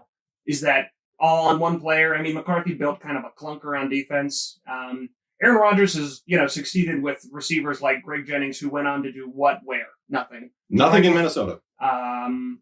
James Jones left and went to the Raiders and did what? Nothing. Came back to Green Bay and was like another 1,000-yard season. This is the kind of guy that has made everybody around him better. He was, getting, 800-900 yards rushing out of Ryan Grant and who's that other real little James Starks. He and playing behind a patchwork offensive line that was, spearheaded by Brian Bulaga. Baby Beluga. Sorry. I think for my money, he's probably one of the best quarterbacks I've watched play. However, he might suffer from Peyton Manning syndrome in that he just hasn't had the success in the postseason that a guy like Tom Brady has, or, we'll go back and say Joe Montana. But the ability that this guy has, I mean, just the drives that he's orchestrated at the end of games. Remember that Dallas Cowboys playoff game, 2 years ago? Fantastic 3 years pass ago? to Jared Cook, I believe. I mean, that was just stupid. You talk about, at the end of games, with the game on the line, Tom Brady making magic happen. How many times has Rodgers just chucked a hope and a prayer up and some jackass has come down with the ball? But is the Aaron Rodgers magic running out? I guess it's kind of going to depend on Matt LaFleur. Let me ask you a question based on that with the new head coach. There was a hot take that I read that apparently this person believed, and let's see if anybody agrees with this, that it is better to pair an elite quarterback with a defensive head coach as opposed to an offensive coordinator head coach, because an elite quarterback can overcome bad play calling, but they cannot overcome bad defense. I would agree with that entirely. It makes a lot of sense because when you think about an elite quarterback, they're basically running their own game anyway. So why would you need an offensive-minded coach? Case in point, New England. Everybody forgets that Bill Yes. Belichick is a defensive coach. I That's didn't probably forget the that. best example. And I'd say the best example to be the antithesis of that would be the Saints before their defense got good. Because you had Drew Brees doing a million things, but they never won anything. Would you consider Andy Reid an offensive or a defensive coach? Offensive. I mean, that's a dumb question. I think he's the play caller, isn't he? He is. Yeah, he Okay. is. So, correct me if I'm wrong. The whole premise of this is: are you buying or selling the schism between McCarthy and Rodgers and kind of leading to the downfall of the Packers? Correct. Yes. I'm selling that all day, every day. And I'm not saying that McCarthy doesn't share part of the blame, but everybody kind of forgets Ted Thompson did nothing to surround him or put anything on the other side of the ball for years. Very fair criticism. So, and I get that there's different strategies. We just mentioned New England, and they're very hands-off when it comes to free agency, and it works for them. They're more of sellers than buyers ever, and they kind of restock through the draft or what have you. The Packers kind of took that model and ran it into the ground. So they never addressed the offensive line, which has been an issue for years. They have never really put a premier playmaker around him. To Sam's point, he's kind of had just dudes and made the best out of them. But even a guy like a Peyton Manning or a guy like a Tom Brady have had at least someone that they have as like a number one guy. Mm-hmm. You look quiz. Who's Tom Brady's number one guy? Gronk. Currently nobody, but I mean, he had at least Randy Moss and Gronk for that stretch. Rodgers is, I mean, he's had guys like Jordy Nelson, or I mean, he had Donald Driver for a hot minute and like that. But I mean, are those guys really number ones on any other team?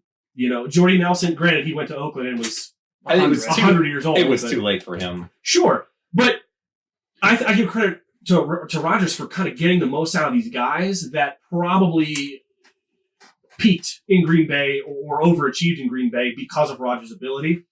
I feel like the what could have happened. It's almost like the whole if he had stayed healthy thing. Well, what if Rodgers had decent to above average pieces around him? I mean, you look at that defense; it was always atrocious, always. Even when Never they went really to the feared Super it. Bowl. So you had big names like a Clay Matthews and AJ Charles Clinton Woodson. Diggs, Charles Woodson, AJ Hawk, but they never did anything with it. BJ Raji, it never amounted to anything. So yeah, they won a couple games. They've always had those iconic Hail Mary plays, but Rodgers and the Packers win in spite of the talent they have on that team. And to this day they haven't really addressed it in a way that's going to make Rodgers go down as one of the best from a statistic. I'm sorry, not a statistics, but from like a ring standpoint. He's probably not going to win another one because I just don't think they've got the team around him to really justify his talent level. Real quick, Ryan, given that you have said that you would like Mike Tomlin to move on, do you think the Steelers could suffer the same fate? I think they already have. I mean, Mike Tomlin definitely needs to move on. Yeah. Ben Roethlisberger needs to move on. I'm not a huge Ben Roethlisberger fan. Never. Which blows my mind, by the way. As a Browns fan, I would have killed for a guy like Roethlisberger. I'm years. not a Kirk Cousins fan. Yeah, I think he's a good quarterback, top 5, but he's just never been a guy where I'm like, oh my God, I love Ben Roethlisberger. Yeah, I've never felt that way about anybody other than I mean, Paul Pepper. he's never really done a whole lot like outside of football for the city. I mean, you don't hear of Ben Roethlisberger going out of his way or going and doing this, and the allegations of the sexual assault. And now you hear all this stuff. I mean, mind you, it's from Rashard Mendenhall that Roethlisberger's a racist. Pride of Illinois. I don't know. I've never been a huge fan of I think what happens a lot of times, guys become too comfortable with one another, and it is time to move on. You've had a good run. You've had a good stretch. Now it might be time to go a different way and go into a different direction. I know Pittsburgh's very loyal with their head coaches. I mean, we've discussed before. I mean, you've had 3 head coaches now in 30 years. 70, something like that. Jesus. Yeah. It's a lot. And I know that the ownership is pretty loyal until you do something to make them not be loyal to you. I think Ben Roethlisberger's kind of been an exception, though, with all the different things that have come out about him.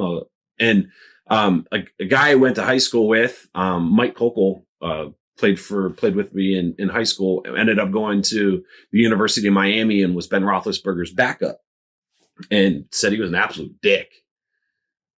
Even when he was at Miami of Ohio. Which is all fine and good, but the dude can sling the rock like hardly anybody else. I understand that, but like I said, I think the path has run its course. I'd like to see Mason Rudolph get a lot of time this preseason. He won't if Ben has anything to say. Well, I mean, chances are Ben's not going to play in the preseason. Yeah. I mean, he might get a little play a half in game number 3, but I'd like to see what else they have behind them. Like we talked before, I think Mike Tomlin's become too much of a player's coach, and I think it's time to move on. I think going with the topic, I think the Steelers and the Packers are kind of in that same boat where they, with the teams that they could have had or did have, they severely underachieved. You had a top 5 quarterback. You had arguably the best running back and best wide receiver. And you won. And you didn't do anything with it. No, you didn't do nothing with it. And it got to the point where you made 2 of those guys so incredibly uncomfortable and not wanting to be on the team no more that both of them forced their way out of Pittsburgh. Masterfully. I mean, a lot of people would kill to come and play for the Steelers, and both those guys wanted out. So there's got to be something going on that we don't know about behind the scenes that's going to force that issue. It's a very interesting dynamic that we face the NFL draft in a week and a half where people are going to be looking for Aaron Rodgers or Ben Roethlisberger. And currently we have those guys in the league already, and they're not winning as often as they probably should. And speaking of the draft, that'll give us... Hold that thought 1 second. I know that I'm not one to really shy away from boldness. And Go for it. As the resident Steeler fan in the room, you're probably going to think this is crazy. Ben Roethlisberger, bar none, best quarterback that franchise has ever had, including Bradshaw. I don't care about rings. He did it with defense. Ben Roethlisberger, for my money, is the best quarterback that team has ever had. I mean, they haven't been known to have amazing quarterbacks. They've got one in the Hall of Fame. Are you saying that's Cordell it? Stewart was That's all they've ever had, though. And I think they had Terry Bradshaw and they had Ben Roethlisberger. In between that, you had Bubby Brister, Cordell Stewart, Mike Tomczak, Cordell Stewart, Tommy Maddox. And I think they played just as well with Tommy Maddox. I remember one season they played Kent Graham. That was pretty awesome. That's a name drop. All right, so Bradshaw. I mean, his numbers are pretty. Yeah, but mediocre. I mean, again, we talked about how the league is different in basketball now as it was back then. The same thing goes for the NFL. I mean, back then it wasn't a throwing offense. I mean, true. You ran the ball. You had big offensive linemen. Although, I mean, the wide receivers that they had when Bradshaw was there, you think they would have thrown it a little longer. He threw a lot of interceptions, though. He was good for that. So does Ben. That's because he was concussed half the time he was playing. I just feel like, and obviously the steel curtain defense is iconic. I mean, I'm not arguing with you. Just there are guys where you're just like, I just can't really like. I would never buy a Roethlisberger jersey. Like I would never buy it. Yeah, I understand that, but there aren't guys that somebody might get the wrong idea if you that are on teams that you've liked where everyone loves, and you're just like, yeah. Isn't it kind of crazy now that the Steelers are an offensive team, considering? Yeah, for it's still a century they were. You talked about not shying away from bold statements. Aaron Rodgers makes me go, meh. I just again absolutely fair. I mean, fair take. I've never I think he's great. I think he's got not great. I mean, he's got a good arm, but he just doesn't do it for me. I know you feel totally different, Sam. Sam, what are your thoughts on that? I know, and we've talked about this before. It's just something that I don't want this to descend into madness. It already. No, it hasn't. Because that's the whole point of this. No. Keller and I are good at screaming at each other. We've done that before, and that's not even close to what I want. We'll let Sam make his point, and then we'll move on. But I just want to know what you mean by man. Like I'm assuming you mean kind of like ordinary, rationale behind that. I think he's top 10 quarterback, but currently or of all time? Currently, no, definitely not of all time. I think top 10 currently is a fair assessment. Yeah, but I mean, he's not someone that I'm gonna freak out about. Like I have to watch Aaron Rodgers play. There was a game early in the season last year where he got hurt and came back. It was like this coming back of Jesus. Yeah, but I was like, okay. They were getting shellacked for those 3.5 quarters that he was gone, and then he came back in that last quarter and scored 21 points. Say what you will about him, but that was amazing from an entertainment standpoint, that game. Oh, absolutely. So I think it hurts his golden armor, so to speak, when you look at the new guys that are coming up.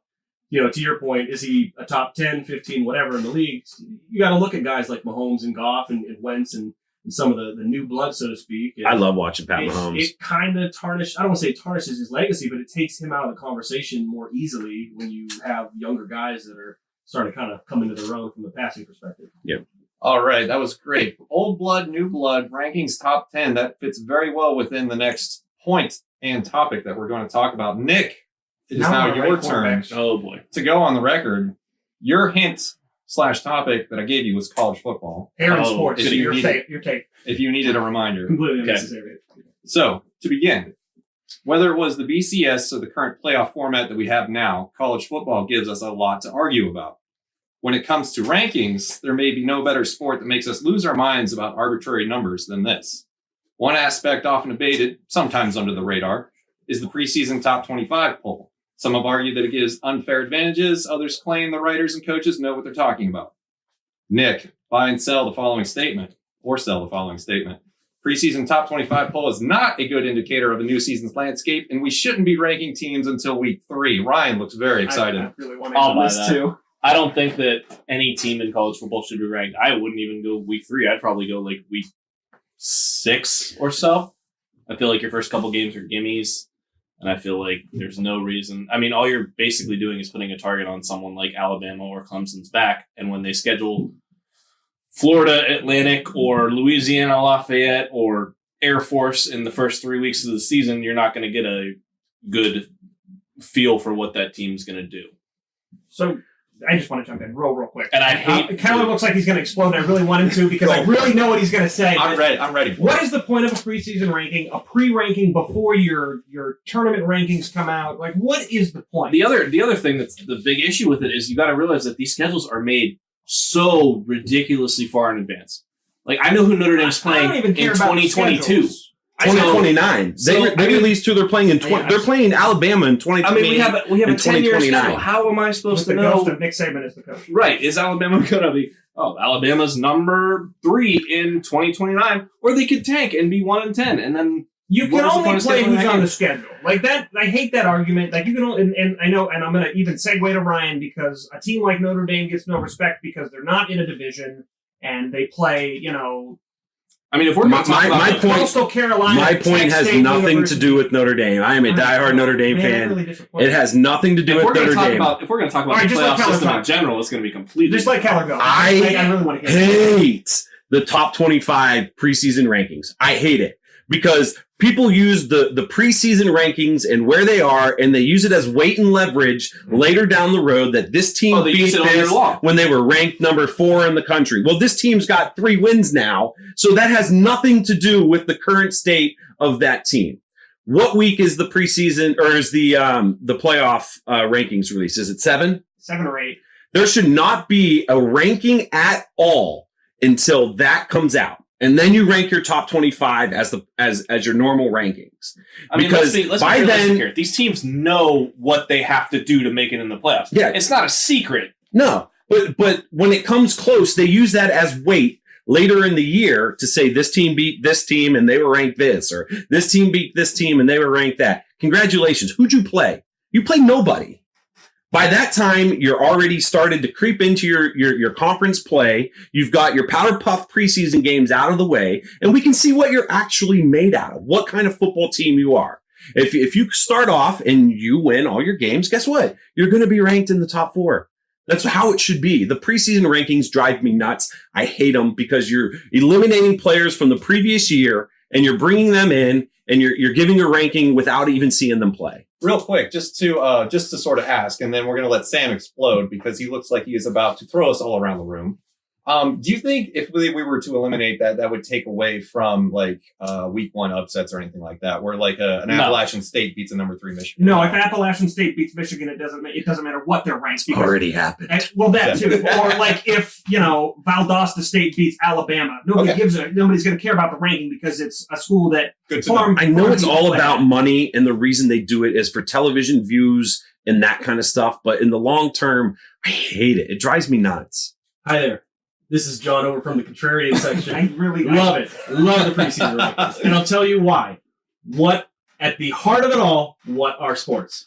Competition. Entertainment. Water cooler It has topics. nothing to do with competition. It's all about entertainment. It gets people talking. It gets people caring. It gets people upset. If you think that these things aren't done intentionally to make people mad, ruffle feathers, or have people puffing themselves up like peacocks, you're out of your mind. Very good point.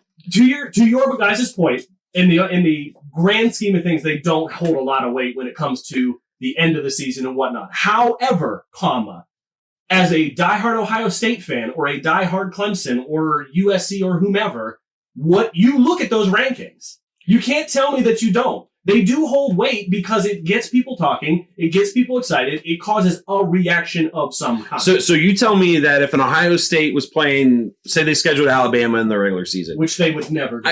Why? Notre Dame did it. Yeah, but they're better. Ouch. 20 years. Ouch. Yeah. Okay. Anyways, my point. So say you schedule those guys at the beginning of the season. Are you telling me that that game's not going to hold as much weight because there's not a little tiny number in front of both of those names? I'm not saying I agree with you that when it kind of gets toward the meat of the season, that it holds a lot more weight. But you can't just abandon a preseason ranking or even for the first couple weeks. Like, case in point, TCU last year, though, everyone was making a huge deal that, was it Ohio State beat a number 4 TCU they were team? number 4 at the time. How many games did they win at the end of the year? So you're telling me they deserve that number 4 ranking because of who they brought back from last year? No. Absolutely. How? How did they deserve it? Because it's a predictive factor of how the season's Then going why to does play it out. hold weight? It shouldn't hold weight if it's just predicted.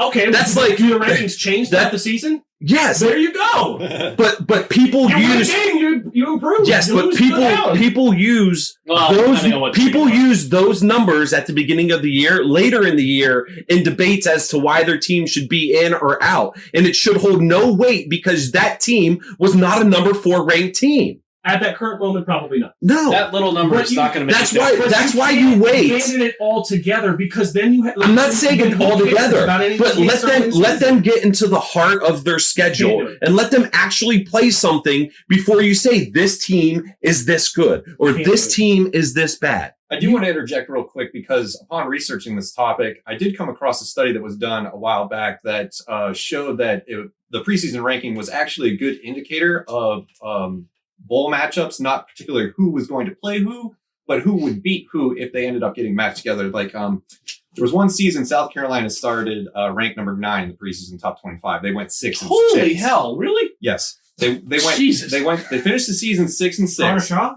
And in their, I don't remember. It was a long time ago. God. And in their bowl game, they beat a team that was ranked lower than them to start the season. So apparently, it was They're like 6 and 6. They don't deserve to be in a bowl. well, they made it. That's a whole other topic. Apparently, a high percentage of teams that are ranked high in the preseason top 25 end up winning whatever bowl game they get into if they play somebody that was ranked lower than them. So it's kind of a good indicator of performance in that point.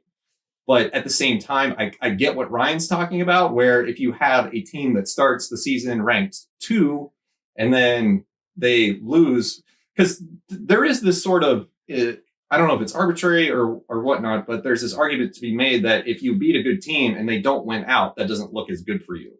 Is that not how? No, it you doesn't, got it? because that was the argument that was made against Ohio State a couple of years ago. Is that you beat, like last year we talked about Michigan. So last year Michigan had a bad year. Okay, As they often Michigan lost 2 games, 3 the bowl game, but that's a bad year for Michigan. that's Like that's absurd. So I pulled up the preseason rankings right now. Oh God, Cool. So number 1 Clemson. correct. Number Okay. 2, Alabama. As it should be. duh. Number 3. So hold on. So that reaction right there completely justifies my argument. Then why put a number if you already know If you that already they're that know, why good? put the number there? Because you already know. So why wouldn't you? Okay, so you're telling me though number 3 is Oklahoma. They deserve to be. Sure. Why? So in They lost their starting quarterback. They're returning 4 guys on offense. Doesn't matter. So in week 1 of college football, you are more likely to watch Alabama play Ohio State because the number 3 and the number 4 are next to them versus just watching Alabama play the Ohio State Well, that Buckeyes. kind of contradicts your point about the schedules being made years in advance. Like that it doesn't make Your any opponents are difference. chosen. Okay, so Notre Dame's number 6. Great. Do I think Notre Dame's the number 6 team in the country? No, I don't. So, And I'm a diehard Notre makes you Dame think fan. that? Because what makes me think that they're Correct. not number 6? I've watched every single game they play. I know who they're coming back. I know who they Where did they lost. finish last year?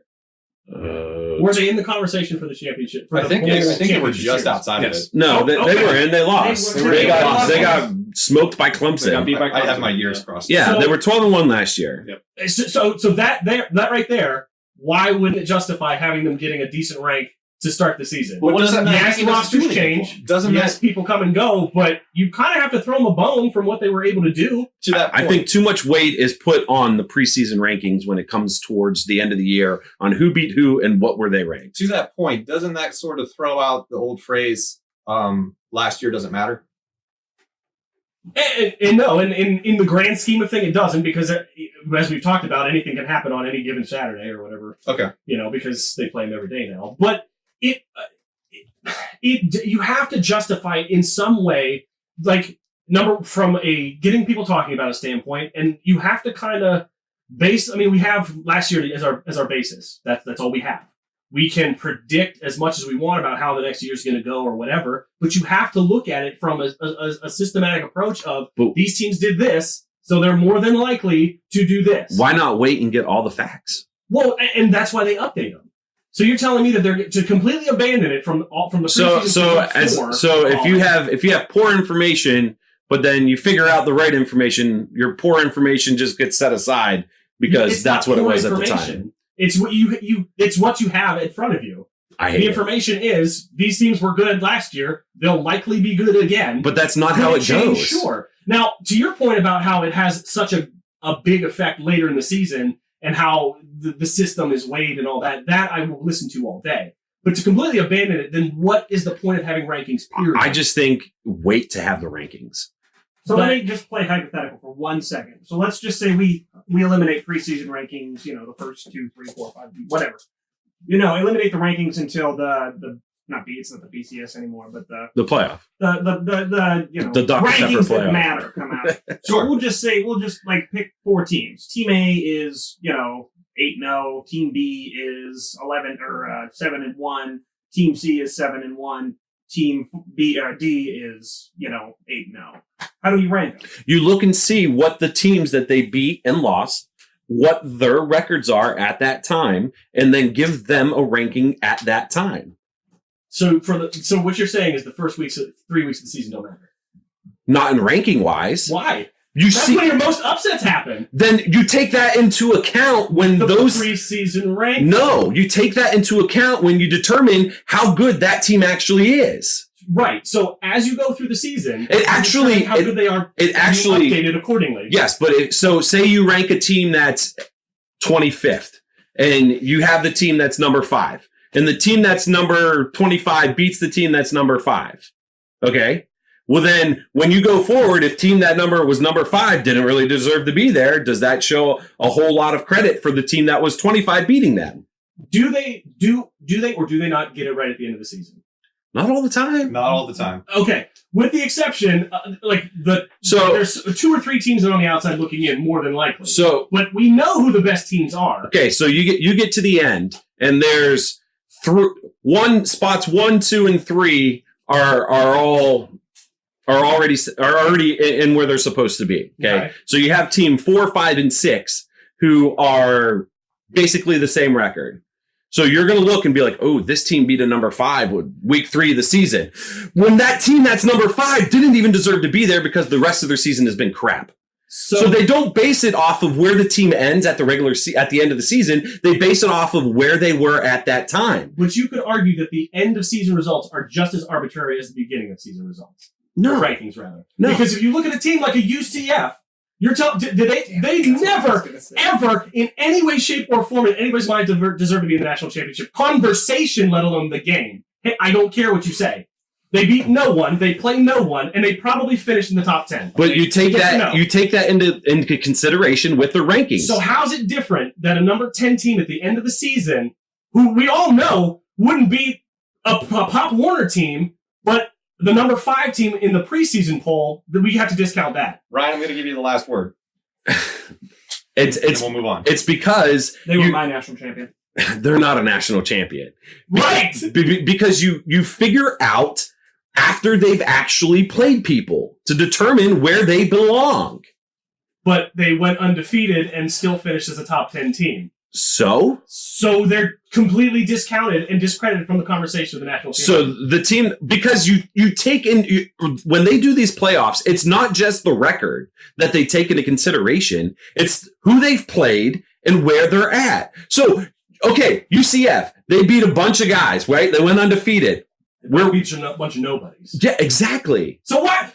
You're making the argument against yourself. No, I'm not. You're saying that they should have a higher ranking because they went undefeated. When No, I didn't. They didn't beat anybody. I didn't say that they should get a higher ranking. They beat the teams on The reason they got the ranking they got was because they didn't play anybody. Right. So why not wait until like teams are established and you know who's who and what is what? And chaos has been.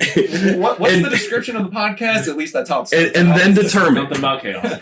I'm all for them. Keep them. It gives us something to talk about. I love. Well, I can't wait till we actually talk discussion. about the college football playoffs because that's going to be even worse. I love this discussion, but we do have to move on because we are against the clock. We do have Game of Thrones coming up tonight, and we need people to be able to watch that. Yeah, I got an hour drive home. So Yeah, I need to watch this for the first time in my life. So we got two more questions left. We'll make these quick. Yeah, okay. John, you're up next. Your hint was the 2016 Cavs. Yes. All right. Very excited. to know 3 years this. ago, Cleveland fans were victorious. The first NBA championship in Cleveland Cavs history was also the first championship the city of Cleveland got to celebrate in what felt like 2 lifetimes. Fair. Ending the drought, the Cavs raised the Like trophy in Gary dramatic Monsters. fashion after being down 3-1 to Golden State. Since then, things haven't been going so well. LeBron is gone again. The Indians lost a World He'll be Series, and the Browns didn't win a game that one year. Yay. As it currently stands, the Cavs are a disaster. The Indians are one bad first half away from having a midseason fire sale, and the Browns are only now figuring out how to shred the stigma and providing the hype. Buy or sell the following statement, Mr. John Moffitt. Oh boy. For the next 10 years, the only chance the city of Cleveland has to experience another major sports championship lies only with the Browns. Oh. I'm going to buy it. And it's not so much for the reasons that you guys are probably thinking, but the Cavs are a dumpster fire. It's obvious of that. You know, they're kind of in that let's hope to God that we get the top pick in the lottery mode, which is Not going to happen. and not a sound strategy to rebuild a franchise. Now, before I move on, I do want to say this because as a diehard Cleveland fan, pretty much across the board, that moment is indescribable. That 2016 championship, it happened on Father's Day. I remember texting my dad like, "Hey, this is what it feels like to be a championship. You know, a champion. I love you. Like, happy Father's Day." Cool moment, super cool. I'd love to experience it again. Absolutely. But you know, I guess the bad side of having LeBron on your team is you have LeBron on your team and he kind of runs the show, no matter who's in charge ahead of him. So you can say what you want about him, good, bad, and all that, but he kind of handcuffed the team a little bit by all the just LeBroning that he does. He pretty much forced Kyrie out of town, who was your future. Like, I get it. There's a power struggle. You want LeBron to win it, but in reality, you probably should have dealt LeBron because he's right at the end of his career. Kyrie's looking like one of the best, brightest future stars. But, you know, that whole thing's a mess. The Indians are just so hot and cold. Fire sale. You know, I predicted last time that they are going to be sellers come the trade deadline this year, and they've kind of proven me wrong now. They were starting out really well. They've kind of come back down to earth. I don't want to talk about markets. I don't want to talk about payrolls and things like that, but the Indians have to have so much go right to The AL Central's really bad. right. And you have to have so many factors work in your favor when you're a small market, low payroll team like they are to kind of get everything together. What was it? Was it 17 when they made the World Series, or was it 16? 16. So that was your chance right there. And I anyone who knows me, as soon as the NLCS ended and it was the Cubs that won it, I said, that's it. We just lost. Could have been anybody else. It could have been anybody but the frickin' Cubs. So they had their window, which is rapidly closing, if not slammed shut right now. You've got decent starting pitching. Your offense is pretty... You just lost Cleveland. He's not allowed to touch a baseball. For 6 to 8 weeks. Your offense is less than unspectacular. It's pretty pedestrian. They've scored not a lot of runs. I don't know it, but and to their credit, they've kind of overcome. They were 8-1 or 8-2 at one point, and as I just looked, I think they're 8-7 now. So I think they just got swept by the Royals. yeah. So I mean, it's and baseball's a disgustingly long season, so there's a lot to play out. But the way they operate their team they get rid of guys at their peak because they can't afford to keep them, and then they go elsewhere and have major success, and you kind of hope that the next round of guys you develop is as good or better. Small market's hard. It is. It's very difficult. Honestly, they need to be sold to someone who can afford or is willing to afford the ability to bring in major names, which sucks. I hate saying that because I don't like the way that baseball's constructed in that way. But to get back to your point, this is kind of the first time that the Browns have been taken seriously in a long time, for good reason. You know, I kind of put that "woe is me" post on the page a couple weeks ago about, like, let's pump the brakes. We don't want to have a second half of the 2008 season where everything kind of fell apart. This team is vastly different. They've got young guys at all the right positions. They've got the biggest free agent signing in possibly Cleveland history with John Dorsey as general manager. I think that was the smartest thing the Haslams have ever done, Jimmy and Dee Haslam being the owners, because it got a legitimate football person in the most important position. Gone are the days of Mike Holmgren clocking in at 10 and leaving at 3. Gone are the days of Phil Savage and Tom Hecker kind of just looking at each other like, what are we supposed to do? Ray Farmer was a glorified puppet as a general manager. So they have a guy in charge who knows what he's doing, is a proven winner, and has built teams like Green Bay and the Chiefs to what we kind of crapped all over Green Bay earlier. We did a little bit. He did, where the peak that they got to was because of him. Look, the Chiefs offensively, that's all him. That's got John Dorsey's fingerprints all over it. So for the first time in a long time, there's legitimate hope in Cleveland that's justified. And I think that as long as you can keep guys like Baker and Odell and Nick Chubb and a lot of the guys on defense who are young on their first contracts, as long as you can keep those guys healthy and put it all together, man, that team can be dangerous. And it's coming at a good time because your Tom Brady's, your Ben Roethlisberger's, your Drew Brees's, even your Aaron Rodgers, they're going to be gone within the next 3 to 5 years, if not sooner. It does feel like a transition. It opens the door for Cleveland to be a bona fide contender in the AFC. Now, you certainly still got other teams, but it's a real chance for them to make some noise. I think it's crazy that you think about the reaction that happened around here in 2016 when the Cavs won. It's almost like it doesn't matter anymore. What a lot of people don't get either, and it's people around here get it. It's a national media kind of thing. The Cavs have never been the Cleveland team. Nor will they ever. The Cavs are not Team A. They're not Team B. They're barely Team C in Cleveland.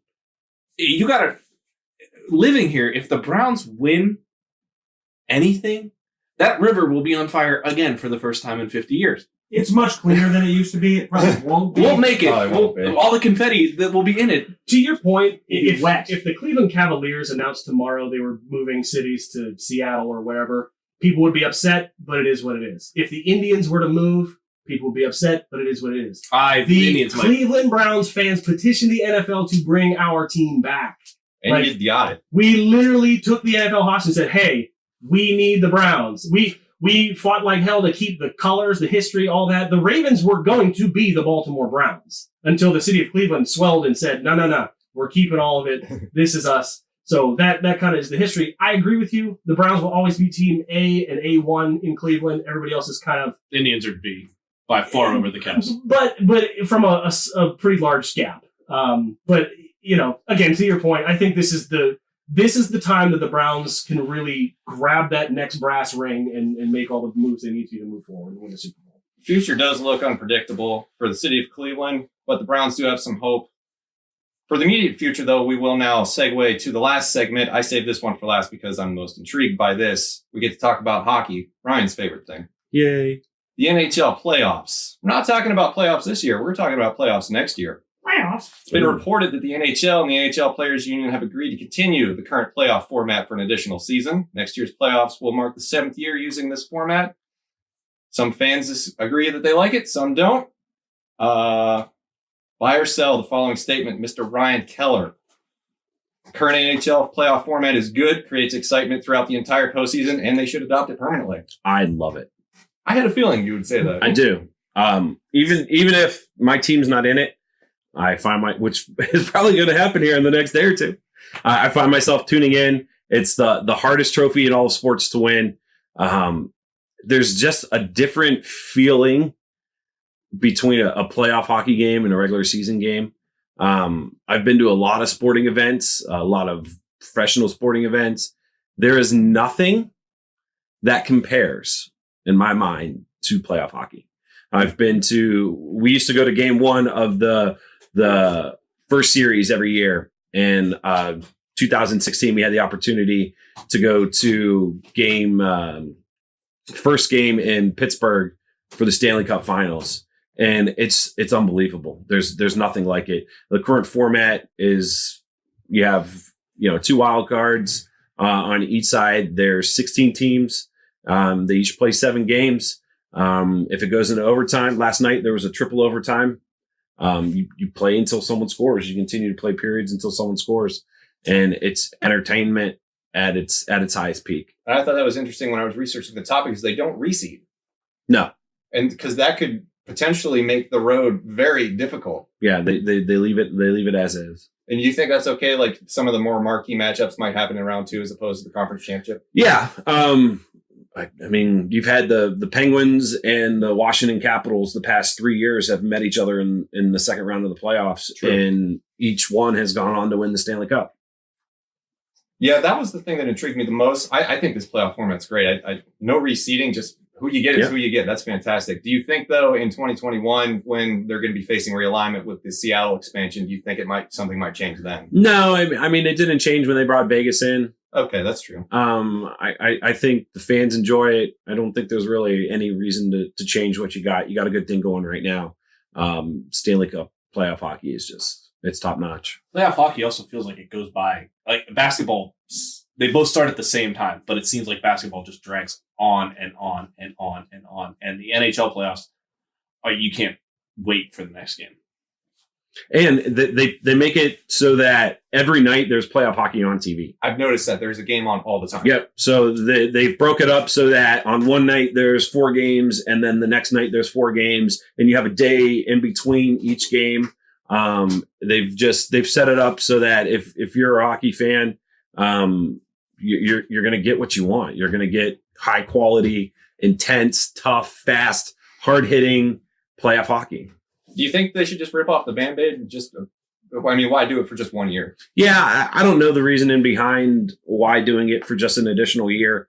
I don't know if they're planning on trying something else. And they're still in the works of doing that.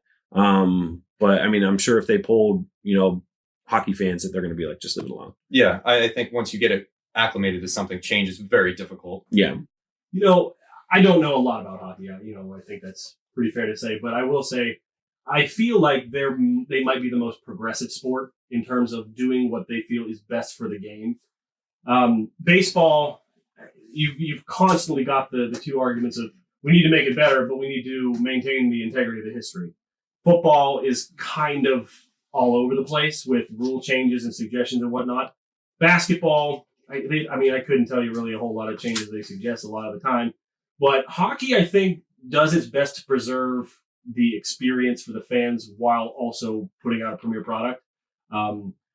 Again, not really watching a whole lot of it, but playoff hockey is, when it's on TV, I will watch it, and it's phenomenal. I think there's more drama. For example, and a lot of it has to do with the stories and whatnot, but I was cheering for the Knights in Vegas because what a cool story, inaugural season, they go to the final, they're going to the playoffs, and everybody's like, hey, let's get behind them. That's just a cool story.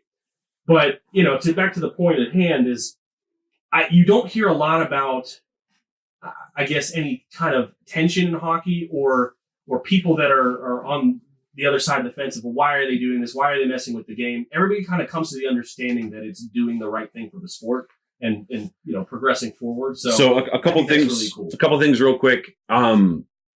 With player safety as well, talking about like changing rules and keeping the integrity of the game, and like fighting was a big deal, and you still have fighting in the sport. It doesn't happen as often, and you very rarely see it happen in the playoffs. If it does happen in the playoffs, it's usually a guy who's really trying to get his team going, and they need a real big kick in the butt. Yeah. You'll see it then. Hockey has a thing called Hockey's for Everybody. It's their big promotion that they run throughout a certain time of the year where they promote it for the LBGT. Is there another one? Q community for women. They're pushing the sport for women very, very hard. This was the first year that they had a woman participate in the All-Star game. She ran Schofield. What's her name? I can't think of her name off the top of my head. She ran the fastest lap. Okay. And she actually beat like half the field of the guys. I mean, my brother's niece plays hockey in Missouri, and she's like 8. And the growth she plays with the guys. The growth of the sport is just. I mean, every single year, leaps and bounds. When they announced that the team was going to be in Seattle, they were trying to figure out what they could do. Tickets sold out for the season. Like their season tickets, it was like in 15 minutes they sold all their season tickets out for the team that's coming in Seattle. So I think hockey's in a great place. You've got some older guys who are still showing how good they are. Sidney Crosby is still the best in the world, but you got guys like Conor McGregor and Kucherov. We talked about him in Tampa. Matthews in Toronto. There's a lot of guys who are bringing up the fresh new talent, and they do a good job at rotating those guys in and making them the faces of the league. Fantastic. So I don't want to go off topic here, but I do have a question for you. I'm kind of interested to hear your answer. Why do you think hockey doesn't get the popularity it probably should?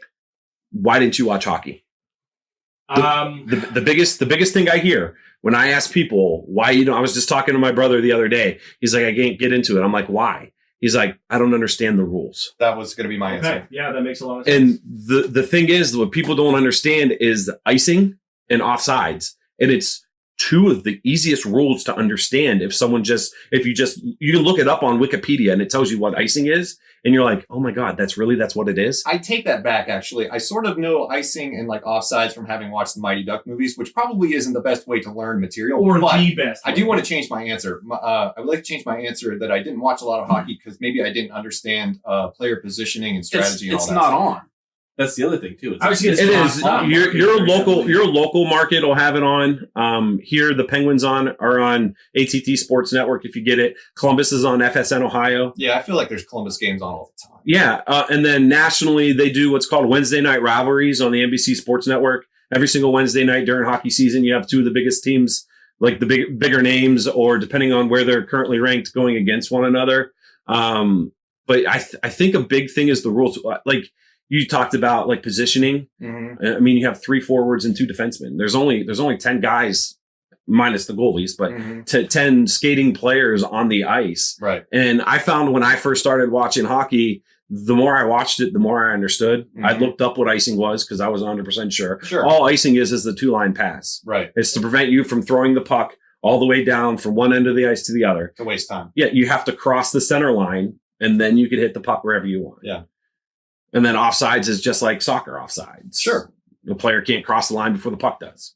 Hockey's done a very good job of making their sport more family friendly too. And I recommend 10 years. Or so. It can be somewhat difficult watching it on television, but if you can't track the puck, track the players because the players are moving towards the puck. That's so true. If you can't find where the puck is or watch where the puck's at, just watch the players go into the certain area, and that's where the puck is. That's where they're going to it.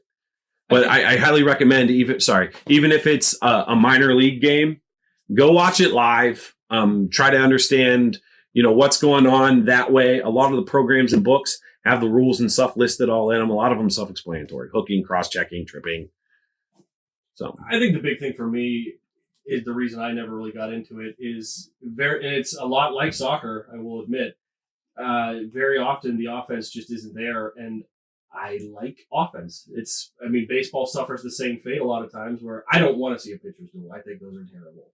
I don't want to see a 1-0 game. I want to see a slugfest. I want to see 20-10. That's why I think the NFL is so popular, because they, more often than not, the games are shootouts and people like that. So, the times that I have got to experience a hockey game, it's been beneficial to me because it's been High scoring for hockey standards. Well, but just don't count the goals and start counting the hits. I don't want to do that. I do agree with that sentiment that the hockey game for me to be entertaining doesn't need to be high scoring because it's just nothing but constant movement. They're always going. There's no break unless it's the end of the period or they have to do a face off. I guess. I like the Zamboni. That's fun. That's my favorite part. All right, guys. Well, that's our on the record segment. Ran a little bit long, but I think we all got some very, very good debate out of that. Yeah, we're trying to get this podcast to be around an hour and a half. That's going to be our goal. I know we did run a little longer this time. If you stayed with us, we really appreciate it. Make sure to check out our Twitter, our Facebook. Our Facebook's probably what we do the most through. I post links to the Facebook page on Twitter. And hopefully you guys like what you're here. You come back. Please comment with topics for us to talk about. Yeah, correct. We like to have feedback too. All feedback is good, positive and negative. It gives us an opportunity to improve. If there's something you don't like, if there's something you do like, it gives us an opportunity to, again, improve on that as well, to keep growing and getting better. So for Andy, Nick, John, Sam, I'm Ryan. Hope you guys had fun. John wants to say something else. real quick before we sign off for good on this topic, I do want to mention that we just completed our fantasy mock draft a couple days ago. So basically what we did is each of us was assigned a division, and we had to act as GMs for the respective 4 teams for that division and kind of work the draft out involving trades and whatnot. It's crazy. a couple other so people that fun. aren't on the podcast that are part of Voices of Reason did participate in it. So Hashtag Brent Steyer, Brian Steiner. you'll see a couple of their choices. So it's a lot of fun. That'll be up on the page here in the next couple days. It's in no way, shape, or form meant to be taken serious. No, it's. I mean, maybe the first 3 picks after that. Yeah, chaos. it gets fun. So thanks, guys. Hope we gave you a reason to come back and listen to our voice. I did it again. I think I like it. I think it's good. It's kind of catchy. Until we think of something else, that's what we're going to use. It's natural. Everybody watch Game of Thrones. All right. Thanks, guys. See you next week or 2 weeks. Bye.